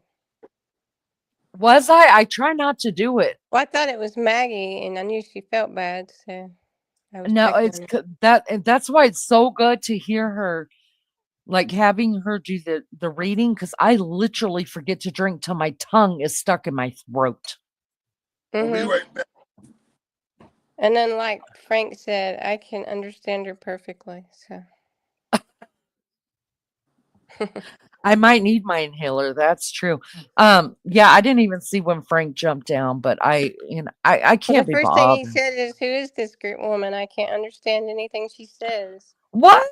It ain't like he don't know Maggie. Ireland? Mags? She's gone. She went to bed. He knows Maggie. Yeah, Well, Sean did do a great job. We love you, Sean. Aloha. Yeah, thank you, Sean. We need to go finish painting Sean's room for him because y'all know me. Isn't it? It's a pretty color, though. Yeah. It's really pretty. So what's up, girl? How are you feeling? How's your headache? Did you get rid of it? Yeah, for the most part. I woke up feeling pretty good. That's good. Was it raining down there today? No, but it started now. Starting the Oh, thunder. It's coming thunderstorms. did the babies get to spend some time out in the treehouse? Yeah, two of them are out there now. One of them's on me here. Oh, Yeah. that's sweet. I just leave it open. They go in and out. That is. Oh, I bet. Are you scared that they're gonna Are they declawed or do they still have their claws? Oh, they have their claws. I don't believe in declawing unless the Do cat's you? really mean or something. Yeah. Are you scared that they're going to like cut the screen up? No, I got the kind of screen that you can't even cut with a knife without a. Oh, wise. Look at y'all. It's because she's in the FBI. She knows. She knows. I'd have never thought of doing that. Didn't even know it was a thing. Did not even know it was a thing. I had a regular deck that was old. I had the steps removed, so that's why it looks like a treehouse because it doesn't have. There's no way to get to it except through my house, so I can't. Oh, Nobody can walk up on me while I'm out there chilling. y'all, is she not smart or what? I would have never thought to do that. Seriously, Sean, your hair is gorgeous. You have beautiful hair. Yeah, it's getting longer. So Do you trim it? No. So you just let it grow and grow. When is the last time you put any scissors to that hair? Like maybe 3 years ago? Really? And it's just a trim, or do you? I just let it grow natural. What about your boys? Do they let their hair grow as well? My son just likes to go bald because he does a lot of free diving. Oh, okay. Yeah. Yeah, you have a beautiful head of hair, that's for sure. Yeah, because the hair drags in the water. My hair. What? Hold on. What? See, I knew she was a hottie. I told you she's the best. See, I knew she was a hottie. That's why I've been calling you Hottie G. Brad. Old hottie, maybe. See, even with you are not Brad, old. You're that doesn't define you. Woman right here will read your rights, slick you, frisk you, rub you down, and throw you in her car. You can come here and be on a Hawaiian boy. Like, I've had all that done to me already. So it'd be cute. Yeah, you do have beautiful hair. Beautiful hair. Do not. Sean's is pretty. Stupid me should have let down my hair when I wore the bottle.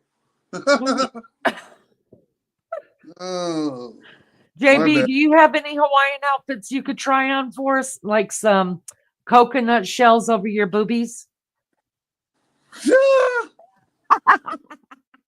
Not right offhand, no. Not anywhere close to you that you just grab and put on real quick. No, I'm not like lunch lady where everything's on my couch. That is true. You ask lunch lady, she's like, I got it. I got it. Talk about a manual typewriter and she'll pull it out of the couch cushion. The typewriter ribbon. That's true. Lunch lady's got everything right there. Lunch lady's the person you don't want to play what's in my purse. No. Because you know she's got everything. You might reach in and go.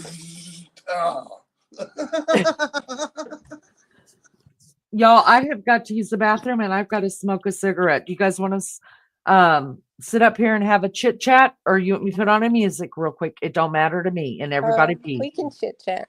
All right, I'm gonna leave it running. I'm gonna mute mine. I will be RB. Mods, I'm away. I cannot see chat. BRB. So see, I could tell you. I could tell you were hottie by your voice. By my voice, by my attitude, yeah, but still, a monster in chat. Even you being an ex-FBI agent makes you more hotter. You know? I don't know. It sometimes men don't like it that. does. From my perspective, it does, because it's a lot like Olivia Benson, and I've said this before. I think she's hot. Oh, thank you, Sean. You are too. because the way she is strong and she's an individual woman, and it's just being in command of everything. I am like a man. I watch shows like a man does. I'm straight though, but I do a lot of things like men. What is lunch lady saying about me? That woman's talking about me. My TV has chat on it.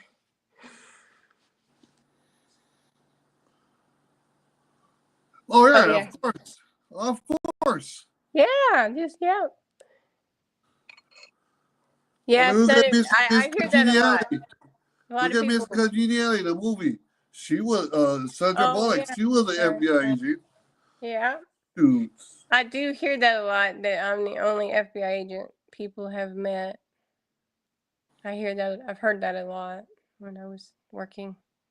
Well, also was a great turn on to men too. Some men is a woman that can handle herself. I have a classmate that came to Hawaii. I can't tell you her name, but of course.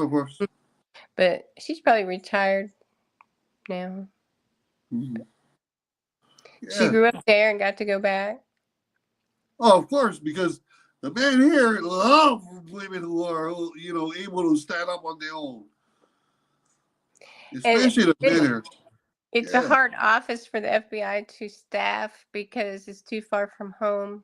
Like for me, it would be a long trip home. So I've actually done the tour in the main FBI department building in Washington. I worked there for 1.5 years. So I was in the building for 1.5 years. Wow. So you did the museum tour? Yeah. Where I actually seen that face they had on America's Most Wanted. That head sculpture. I was like, hey, I recognize. Yeah. Dillinger. Yeah, I recognize that from America's Most Wanted. Yeah. That was like freaking the 90s. I went up there. Yeah, it closed after 9/11 because of security. Wow. And then it reopened recently, actually. It has a lot of nice stuff like the Unabomber and Eric Rudolph, Oklahoma City bombing, a whole full scale of that building. Yeah. And the truck, and makes you understand what happened better. Yeah, I went through there in the state capitol one time. And I was looking at their places. This is no joke. They got a lot of security here. They're in D.C. Yeah. Oh, yeah, it's all law enforcement or something there, just about. Oh, yeah. But it's cold up there. Well, it's not a lot. Virginia, it's really more or less Virginia. And it's not a lot different from Tennessee. But Yeah, they see it is. a few more snows. But their summers are really hot. Really, really hot. Yeah, that's where it was in the summer. And then I ended up staying over for winter. But just like here, it's really hot here in the summer, too. It's already summer now. Yeah, here, too. It's 81 already. I bet it is there. Yeah. What's the coldest? What's the average weather in the winter, like at Christmas? 60s. That's nice. Yeah. But that's like rainy, stormy weather instead of snow. Because there's only 2 islands that snow. The Big Island and Maui. Oh. Snow? They have snow? Yeah, Haleakala, the crater, and Mauna Kea on the Big Island snows. Thanks, Joni. Yeah, so there's only 2 places in Hawaii that snows. I'm back coughing my butt off. I want to ask you something, Sean. Yes. Do you guys ever get tsunamis there? The last tsunami we had here hit the state. The water went above my highway. Went all Really? up the mountain, and it drained back down, coming down the slopes. And So it's real mountainy where you live? Yes. Close. Oh, beautiful. It's close to the waterways. like the ocean, and I'm on the mountainside. Oh man, love that. And JB, then, I'm sorry. Go ahead. and then what happened is this is when my wife's grandfather was alive and living with her mother. They actually slept through the damn thing and woke up where the water went underneath the house. Oh wow. Yeah, and when we went back there, me and my wife, this is like we had our son. We found actual fish still living inside the damn yard. Oh wow, that's crazy. Yeah, That's crazy. yeah. So, my mother-in-law actually, her and her adopted father gathered the fish and put it in a cooler for dinner. Oh wow. There you go, like manna from heaven. Yeah. Let me switch gears real quick. JB, speaking now I'm gonna be careful not to ask you because I know that there's questions that you are not allowed to answer. Just it's your line of service, and so there are questions that you just cannot answer. So I'm gonna too. It's been a while. I'll stick away from that. But what I want to ask you is, did you always know, like as a little girl, that you wanted to go in some sort of law enforcement? Absolutely not. Never Well, thought. when did the FBI come up, and when were you like, yeah, that sounds like a great idea? They well, I can't talk about my career before that. Okay. But I what I mean, was doing before was even more secret, and so they approached me that way, and I had to start running because I wasn't a runner. I did judo, taekwondo. I didn't run. So running took me a couple years to do the 2 mile in the right time. let me ask you this. When I know, and if you can't answer this, just say I can't answer that. I know that law enforcement carries different kinds of secret service kind of things, right? They carry different top secret, like confidential things like that, right? So, and it's not just law enforcement. My dad had a clearance when he was in the military as well. So do you still carry that and adhere to whatever your clearance was after you retire? As far as knowledge that I learned, of course. Well, yeah. So like if you knew something that was going on then and somebody asked you a question about it, like you wouldn't, like if you were working on that case, say in the 70s, I'm just picking out a date. In the 70s, you were working on some case in the FBI, you're not allowed to talk about it even 50 years later. Well, every case has a sorry, I have allergies too. Every case has a expiration. I can't think what they called it. Statute of limitation. Well, no, not on a case. You got. See, I was a derivative classifier, so I had to decide how long it stayed classified, depending on how important it was. Oh, okay. So, and if it was top secret, it'd be 50 years. That's why JFK just came out. It's not up to me necessarily. But so, say I was working JFK, which would make me really old, I would be able to talk about it now, I guess, but there's nothing. So, fun fact, actually, I met the case agent for the JFK case. He was in his 90s. He came to my office with his grandson who worked with me. And so I did meet, his name is James Hosty. Did you grill him? No, he was really old, and just walking through to see where his grandson's office was speaking, but no, and then agents just don't do that to each other. Oh, I probably would, but I couldn't be an agent just because I couldn't run. But I'm not a runner.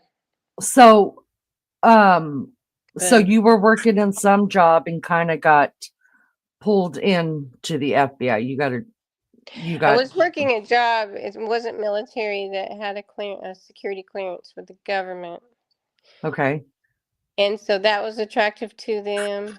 And my black belt, and then I just finished my bachelor's degree when I was 30. So you have to have that. And I just did that. Is there an age limit for the FBI to go into like the military? I think it's what, is it 32 now or 33?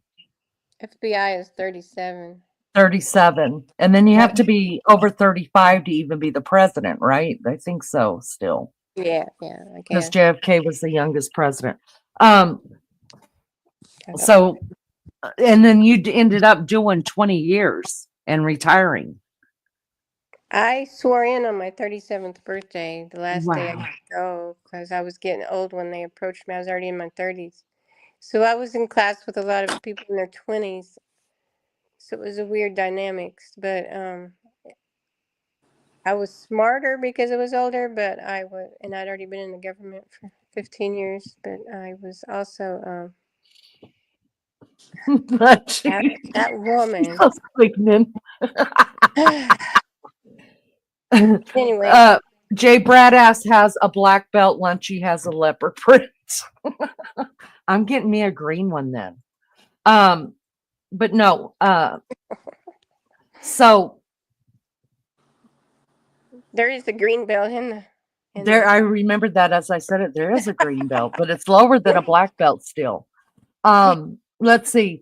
So, but you did you went in on your 37th birthday, which was the last day you could do it, and then you did 20 years, correct? I didn't quite do. I had to leave just a little bit early to do my spinal surgery. Oh, that's right. That's right. But almost 20 if you count all the time paperwork I had to do to retire and all that. The I'm not gonna lie, and I'm not trying to toot your horn or anything, you guys, but I have seen some pictures of her in the FBI, and I would have never thought that you were 37. Yeah, You look so young, like a baby. Yeah, everybody thought that I was younger than them when in class before we got to know each other. And the first night, the teacher walks in, he says, "Who's the oldest?" And a guy with gray hair raised his hand, and I raised mine because I knew I had to be. Unless it was his birthday too. And everybody, and it wasn't because they celebrated mine. Yeah, you So they you didn't believe definitely me. look They like were a like, baby. yeah. The teacher didn't believe me. They thought I was the class clown, which I was, but class clown, I said. But I was the oldest, and I sat next to a 23-year-old who he acted 23, so I was constantly getting him in a headlock and dragging him to class. Because if he wasn't in his seat, I was in trouble. My sister-in-law, she trained that was her thing. She wanted to go in the FBI. So long before I knew Beefcake, she had been training for the FBI, running around with the Tulsa PD, just trying to, she was just doing all while still going to school and all of that, getting her degree. And do you know, the only thing she didn't pass was the run. So it's funny you said that because she had gotten shin splints so bad. She tried 3 times and she just couldn't do it. But if you see the way that she's definitely got her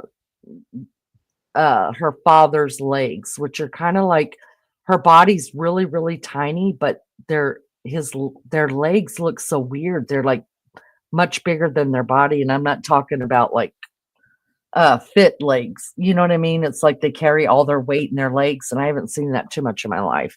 But I've always wondered, is that why, she had shin splints? Because she ran all the time. And if she wasn't outside running, she was on a freaking treadmill in her room. And she just couldn't pass the running test. Yeah, it's not easy. And back when I did it, it was 2 miles. It's just 1.5 miles now. Too much. Is there a time limit on it? Oh yeah, yeah. How fast do you have to run it? Do you remember?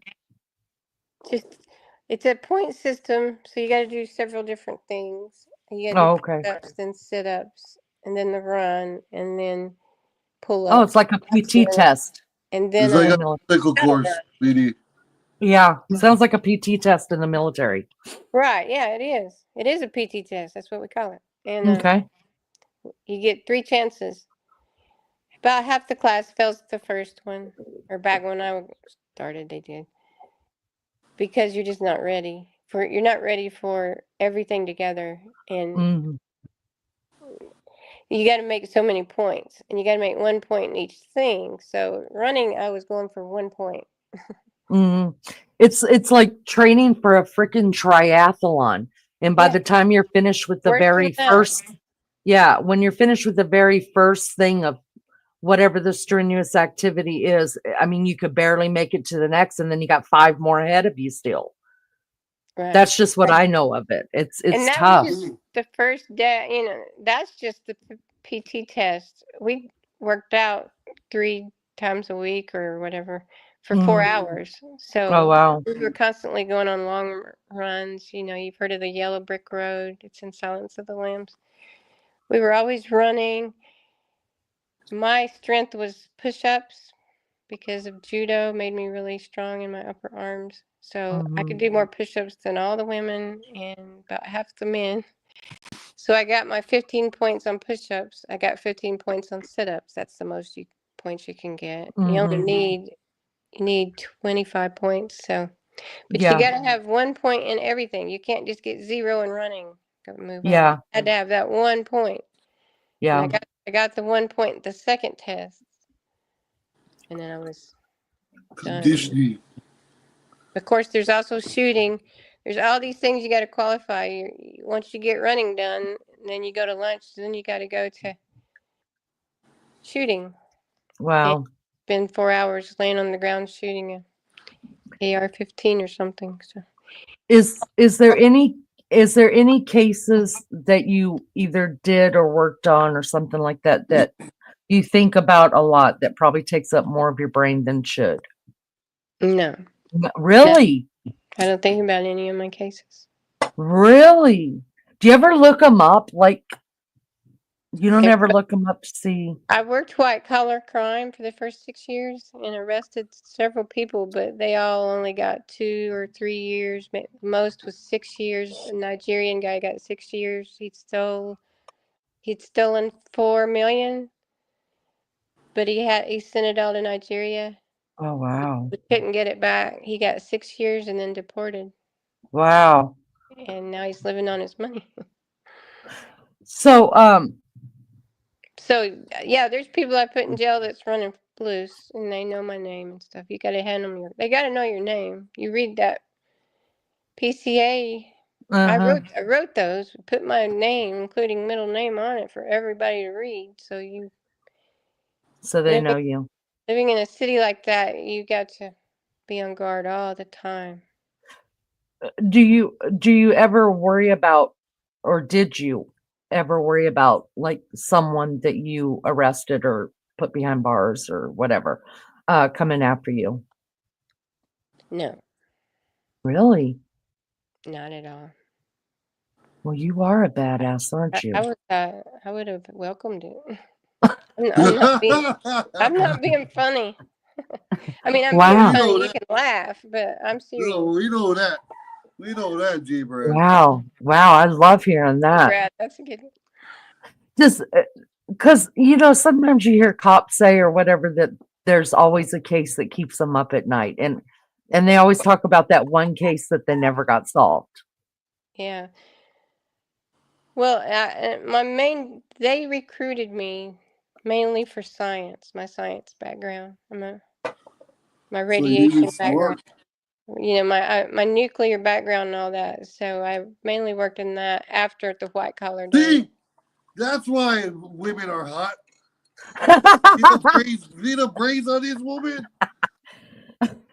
She's very smart.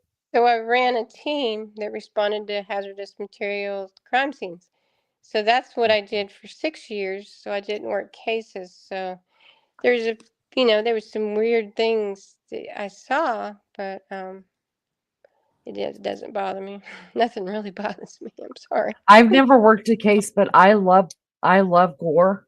I really Wait, do. isn't Maria Laveau the damn voodoo queen You love in what? New Orleans? What I do you love love? gore. I love gore, blood and guts and gore and stuff. I love it. Not fake stuff either. Like that just gets on my nerves. I don't want to see it. I don't care. But like that's because I told y'all that I really seriously, me and my daughter looked into be crime scene cleanup. And you have to be on for 24 hours. Now, like I said, if you guys want to hit me up anywhere from like 10 o'clock at night to about 6 in the morning, I'm your girl. But try Okay. calling me at 11 o'clock in the morning. See, I'll be like, oh, no. Blondie cannot come in and take those pictures because I'm off my game at that time.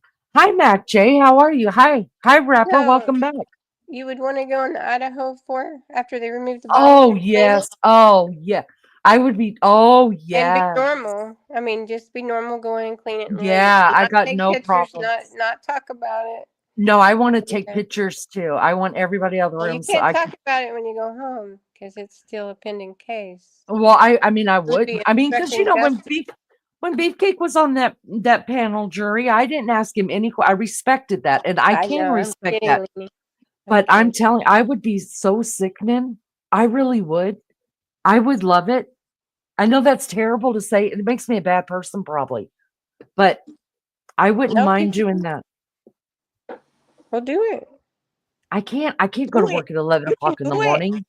I'm a middle of the night kind of If you girl. start the business, you decide the hours, woman. No, you have to be, because we looked into it, you have to be on call for 24 on and then like 48 off is For how the it police works. to call you. Yeah, for them to come and clean Well, up the you don't crime just scenes work. You don't afterwards. have to just work for the police. Well, there's that. But that would be, I would spend the first 2 hours taking pictures and videos and being like, ooh, ah. It would be terrible. Yeah, It'd would be terrible. And you'd be calling me constantly. I'd be calling y'all. I'd be like, you won't believe what I'm seeing here. Y'all check it out. Check it out. And I'd be like, what do you think this means? What do you think this means, JB? Do you miss it? Do you miss being an FBI agent? No. No. No. It's a lot, and I loved it in the beginning, but when I moved back here, I joined the evidence response team officially. I had helped a lot, but I was on the hazmat response team. That's the same thing, only in hazmat gear. I moved back and joined just the evidence response team here. I started getting sick, and it was too much. Cooey Lulu, good to see you. According to Leanie, have you watched the movie about these women that clean crime scenes? I have not, but I would love to. There was something else I was going to ask you. If you had it all to do over again, would you do it that way? Yeah, but everything was laid out for me. I never made a choice. Just like this, you're going that direction. Now you're going that direction because the offer just came here. I never really thought my life out ahead of time. Is the FBI or law enforcement, whatever you were into, is it, because there's some stuff that goes on in the military. For the most part, you have to take correspondence courses or classes or college or something to keep climbing the ranks, because it's also based on a point system as well. And it was easier to do this back in the day than it was now. But we do know that there's some, how do I put this nicely? Because it's not Leanie After Dark yet. Some under the desks happening with women and higher up men to get promotions. So does any of that go on in the FBI or no?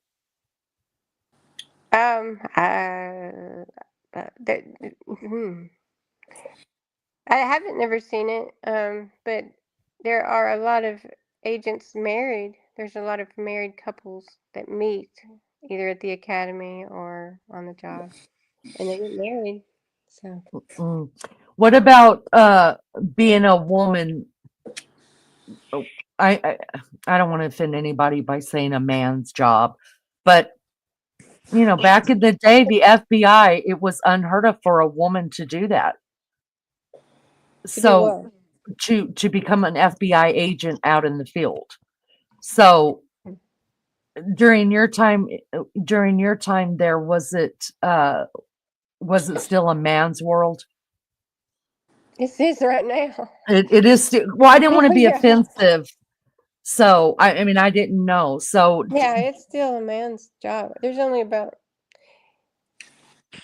they talk about DEI and how they're hiring only women and, you know, people unqualified and pushing the qualified people away. Well, the FBI agents aren't like that. If anybody walks in there that can pass the test, you can be an agent.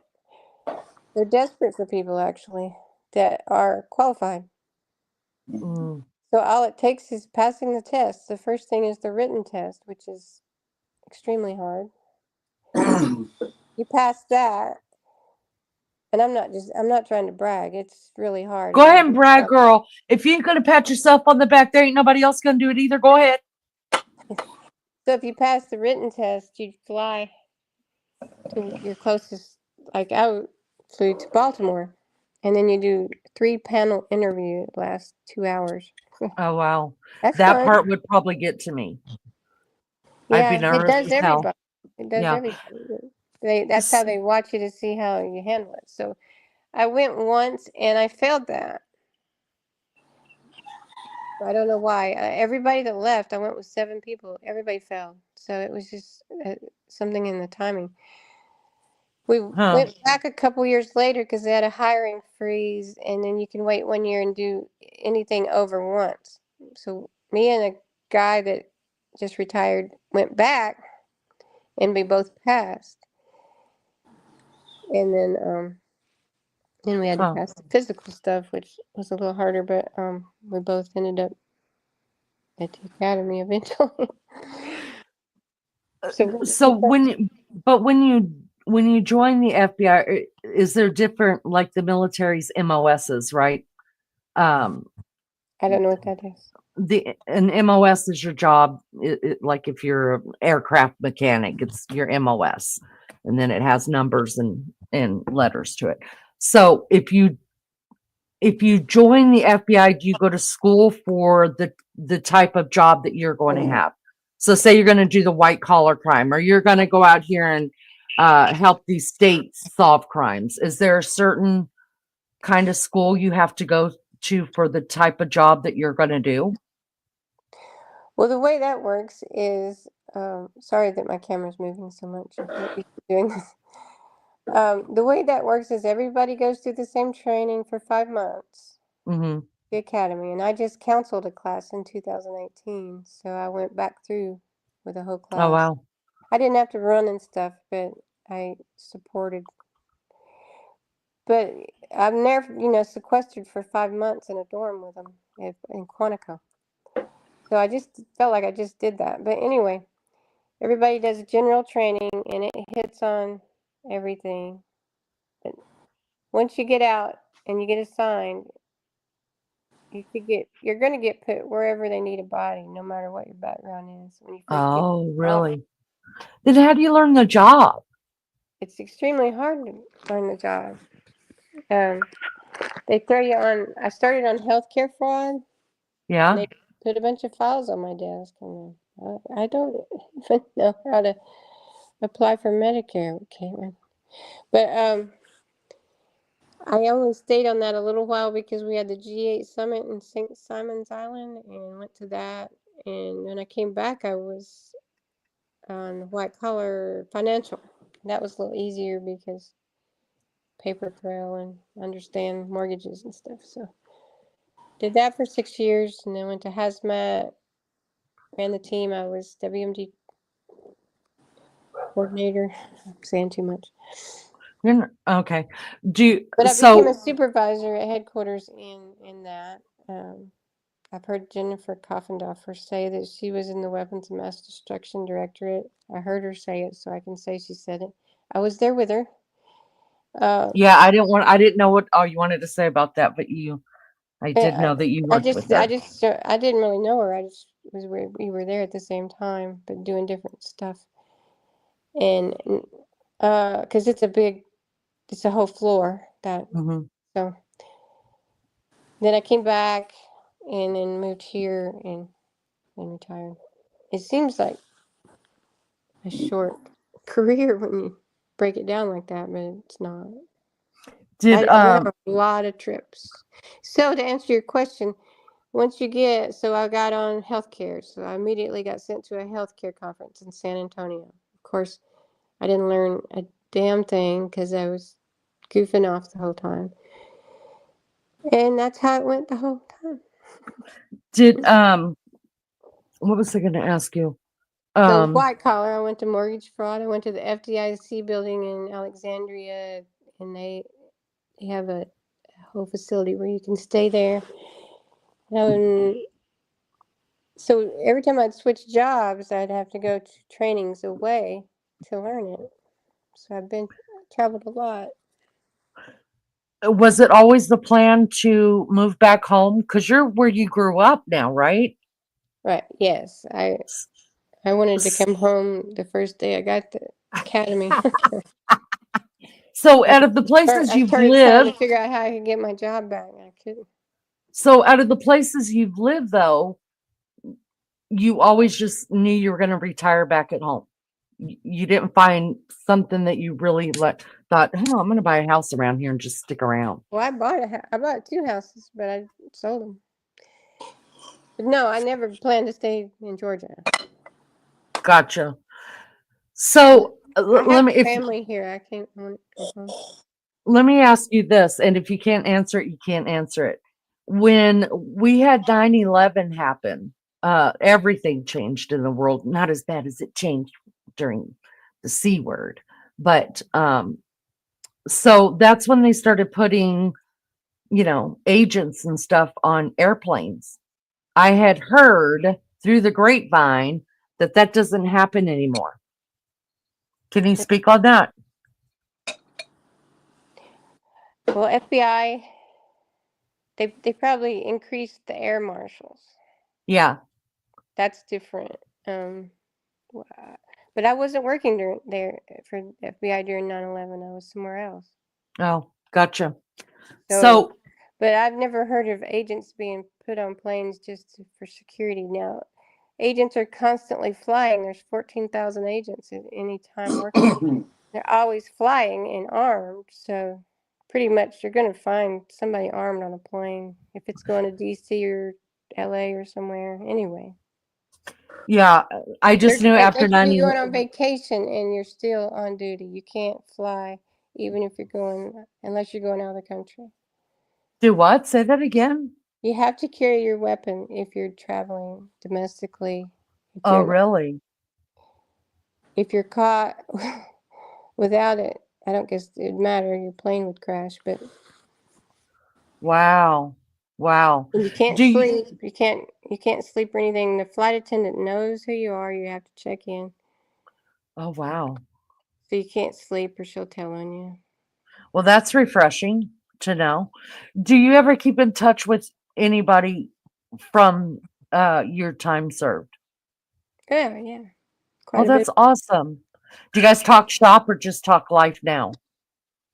We never really talked shop when we talked. Live, Facebook. I have a few people I talk to a couple times a year. Oh, that's nice. All men mainly. And you met my friend Liza. Yeah. But she wasn't an agent, but we still work together. And so she and I are still really close. That's awesome. I love that. It's dark. It's getting dark here, I guess. You're FBI lunch lady, are you? Well, you know what? I think I am probably going to close this one down because I haven't eaten all day, y'all. And Beefcake is staying out at the ballpark until like 9 o'clock. That means I got to go figure out something for my dinner. And Rhett's baby child's not here, so he could go get me something. He took his girlfriend out to eat before he leaves. What about me? Lunch lady's feeling ignored, I believe. She could have came up. Oh, she could have come up. She's the She only one could. left. She ran could have everybody come off. up. Fantastic Biddy in West Virginia.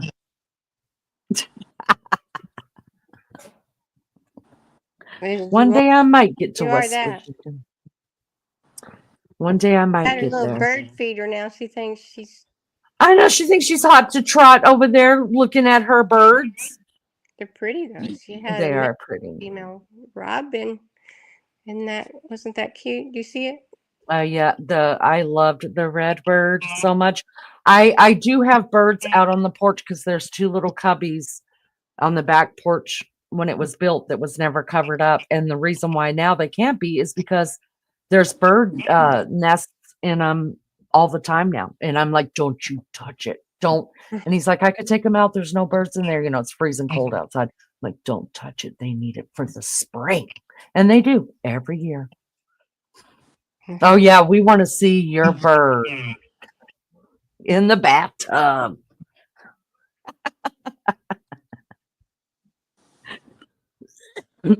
Anyways, this has been a fun life. I love cardinals. Yep, me too. Love cardinals. So beautiful. I call them red birds. I don't even call them cardinals. I call them red birds. The red bird. The red bird. Yeah, I say red bird, bluebird. Bluebird and the red bird. Yeah, exactly. You see the males a lot more.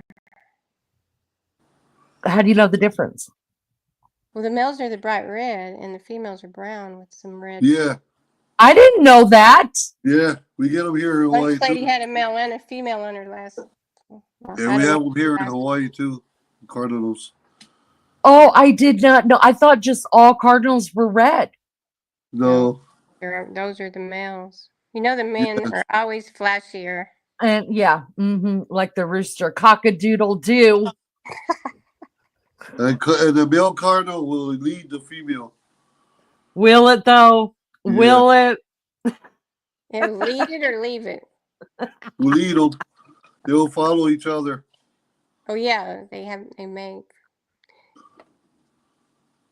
Yeah, I love that. Yeah, the brown will lick them up. I had no idea. I know that the turkeys, the real pretty, beautiful color turkeys, those are the male, and the females are kind of the brown, littler ones. The peacocks too. Yep. Oh yeah, that's right. That's right. But they're annoying as hell. What'd you say, Sean? I said they're annoying as hell. Those peacocks. That, yeah. Miss Barbara, you're so funny, girl. You won't. I'm gonna get on this thing like nobody's business. Well, Maggie and I are supposed to be doing Monday nights again. I'm gonna start. God, I hate saying that because y'all know I never do. Like Monday night because I've only been doing Wednesdays and Thursdays. That's it. But you mean at 2:30 in the morning? Huh? You mean 2:30 in the morning? Yeah, the 1:30, 2:30 in the morning, like on Wednesday night. Yeah, Miss Barbara, no, I promise I'm gonna go. This weekend's busy. It's Mother's Day weekend. Has anybody got any plans for Mother's Day weekend? It is already? It is already. Yeah. Yeah. Sunday. I'll be cooking I don't have a food. mother and I'm not a mother. So. I'll be doing some barbecue at my in-laws. Oh, how nice, Sean. Anybody else in chat? Y'all got any plans for Mother's Day? Anybody got a mother? I'm a mother.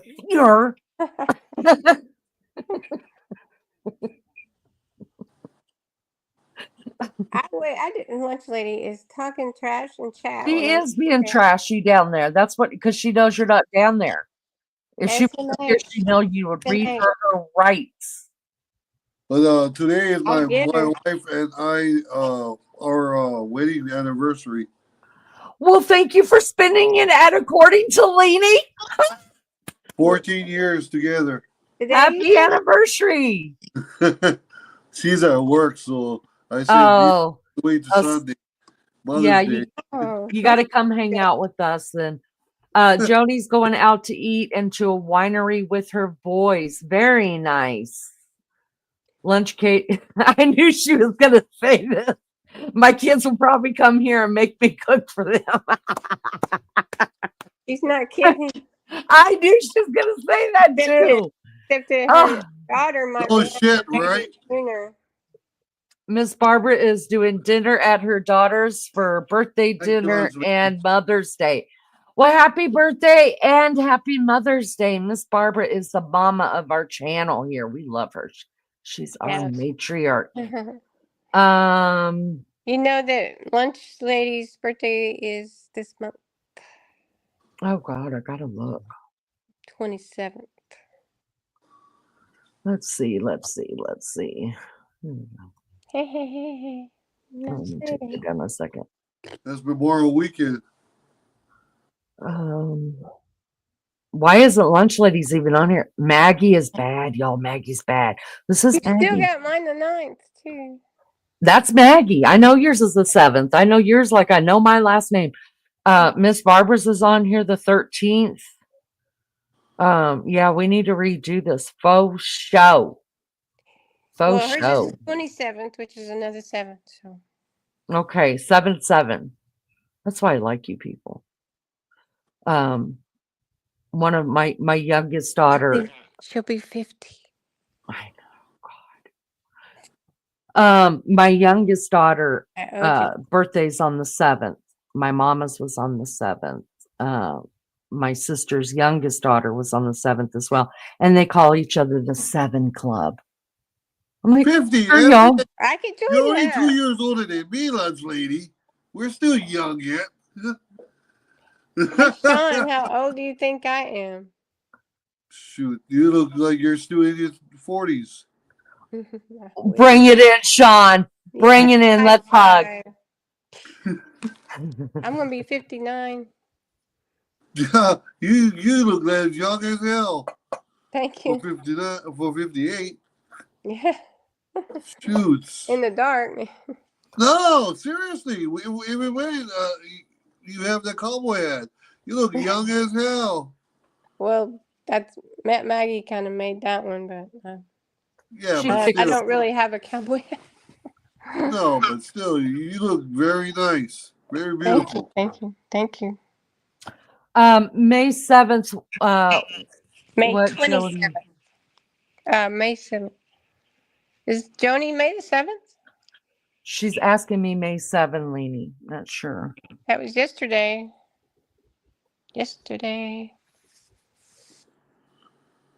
I'm in the 7th club. What's that mean? I mean, I know it means my birthday's on the 7th, but what Yeah, else?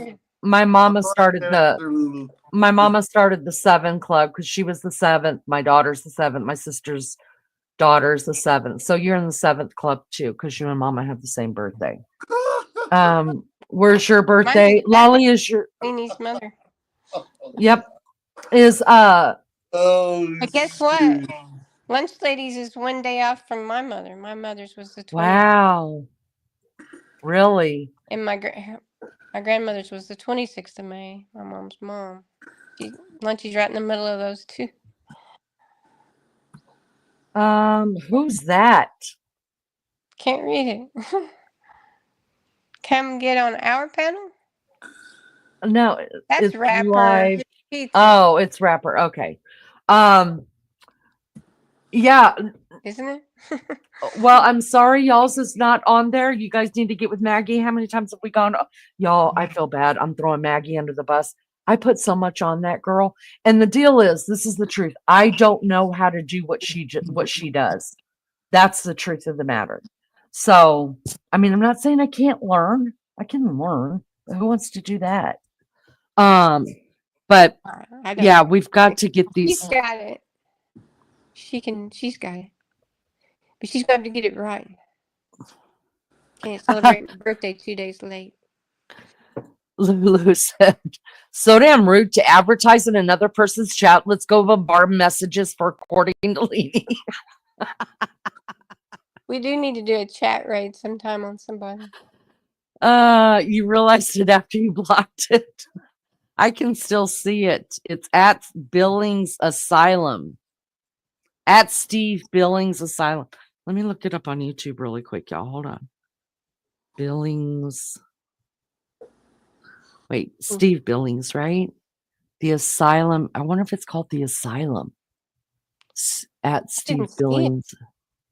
It's I can see it because I'm block it. let's see. The Asylum. Lunch lady has her block wand out. It's like,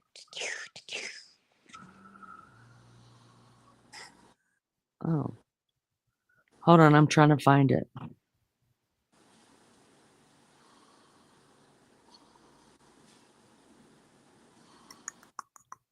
Oh, yep. He's not live. Oh, he is live. Hold on, guys. who's live? 160. The Asylum. That wasn't Rapper? No. How could you read that? I can't put him on here, but yeah, if you guys type in just The Asylum, he's live. Let's see if I know anybody on this panel. Oh, they're just cussing everybody out. Okay. Oh, Bridget and Sarah and Larry H.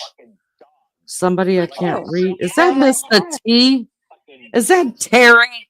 Is that Mark Terry in there? Who? Yeah, it's definitely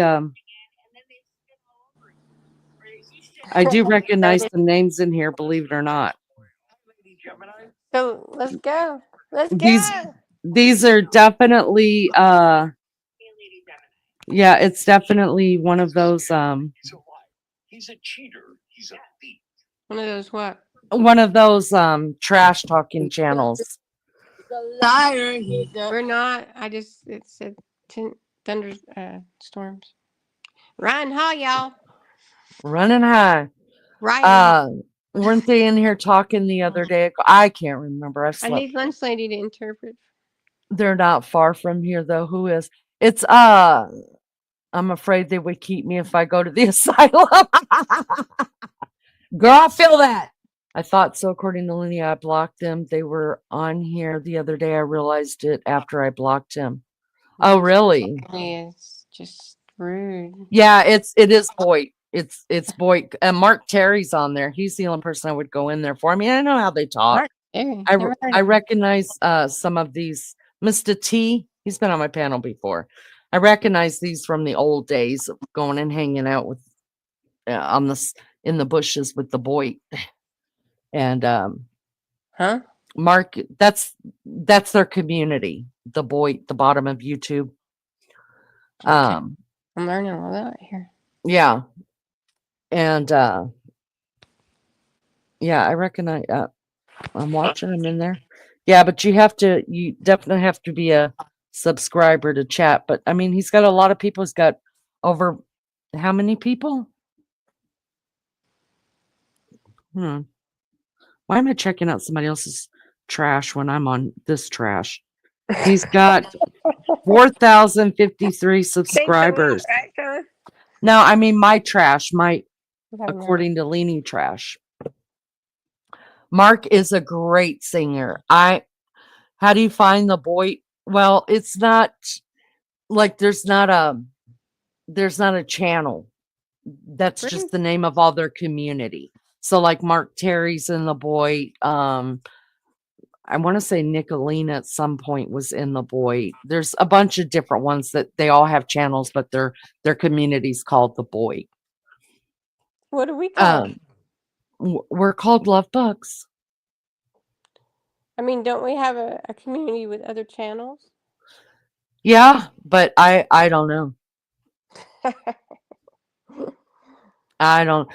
Maybe everybody loves each other. Everybody hates each other. I don't know. It's really hard to find out who you should be. I'm just sticking with my team here. This is my community. We're the top of YouTube. Oh, We're the top of YouTube. So I don't know if this person just had something against me or what. They told me, aren't you gonna like? Really, What I'm was gonna drop that? off right now. I gotta go do something. All right. Well, happy anniversary. Yes. Hey, J Brad. Hey, everybody. Bye-bye. We love you. Thank you. Bye. Bye-bye. Bye. We are the Toit. We're the top. Wow. That is precious. Don't we? That is precious. Can we be middle, like Moik? They're those type of people that go in there just to trash talk each other and cuss each other out and see who can one up the other one. I need That's to get what it there. is. Yeah. Take out some. But you know what? Mark has got he has some problems. He knows he's got problems, but he's always been very kind to me. And he sang me the most beautiful song once. And I don't know. I seem to well, maybe I shouldn't say that. I won't say it. But I do like him. Do I like everything he does? Like hanging out and doing all that Boyd stuff? No. But as a person, I just would like to really hug him, to tell you the truth. He needs a hug. But what's his channel? His was Mr. T, Mistaht. He's had quite a few taken down, you know, all that kind of Something stuff. about the asylum. What was that? Oh, just type in the asylum. Oh. It's A-S, I think he spells it weird. Hold on. It's up here. ASYLUM. Okay. I'm too tired to go there now, but I know. I'm Monday. getting tired too. All right, guys. I think I'm gonna shut this one down because I am tired. Thank you so much for coming up, my darling. I appreciate you so much, my badass. I kind of surprised you, didn't You did. I didn't think you were gonna come up, and I'm so glad you did. Me too. All right. I love you. Love you. Bye-bye. Talk to you soon.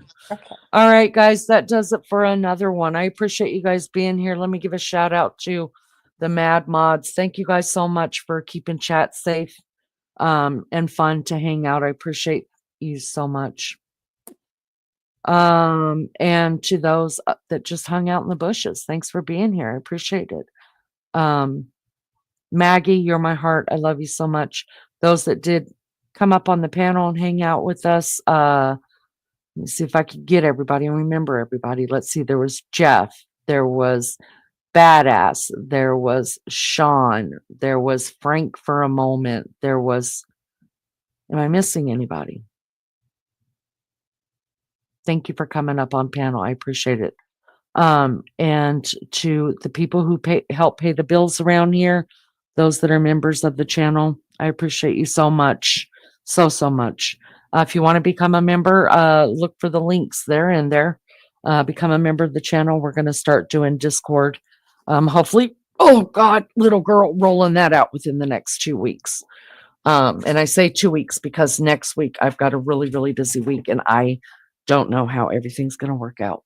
So I love you guys so much. Thank you for everything. Thank you for being here. Thank you for hanging out. I appreciate you so much. And to those that made it the distance, you're the real MVPs for today.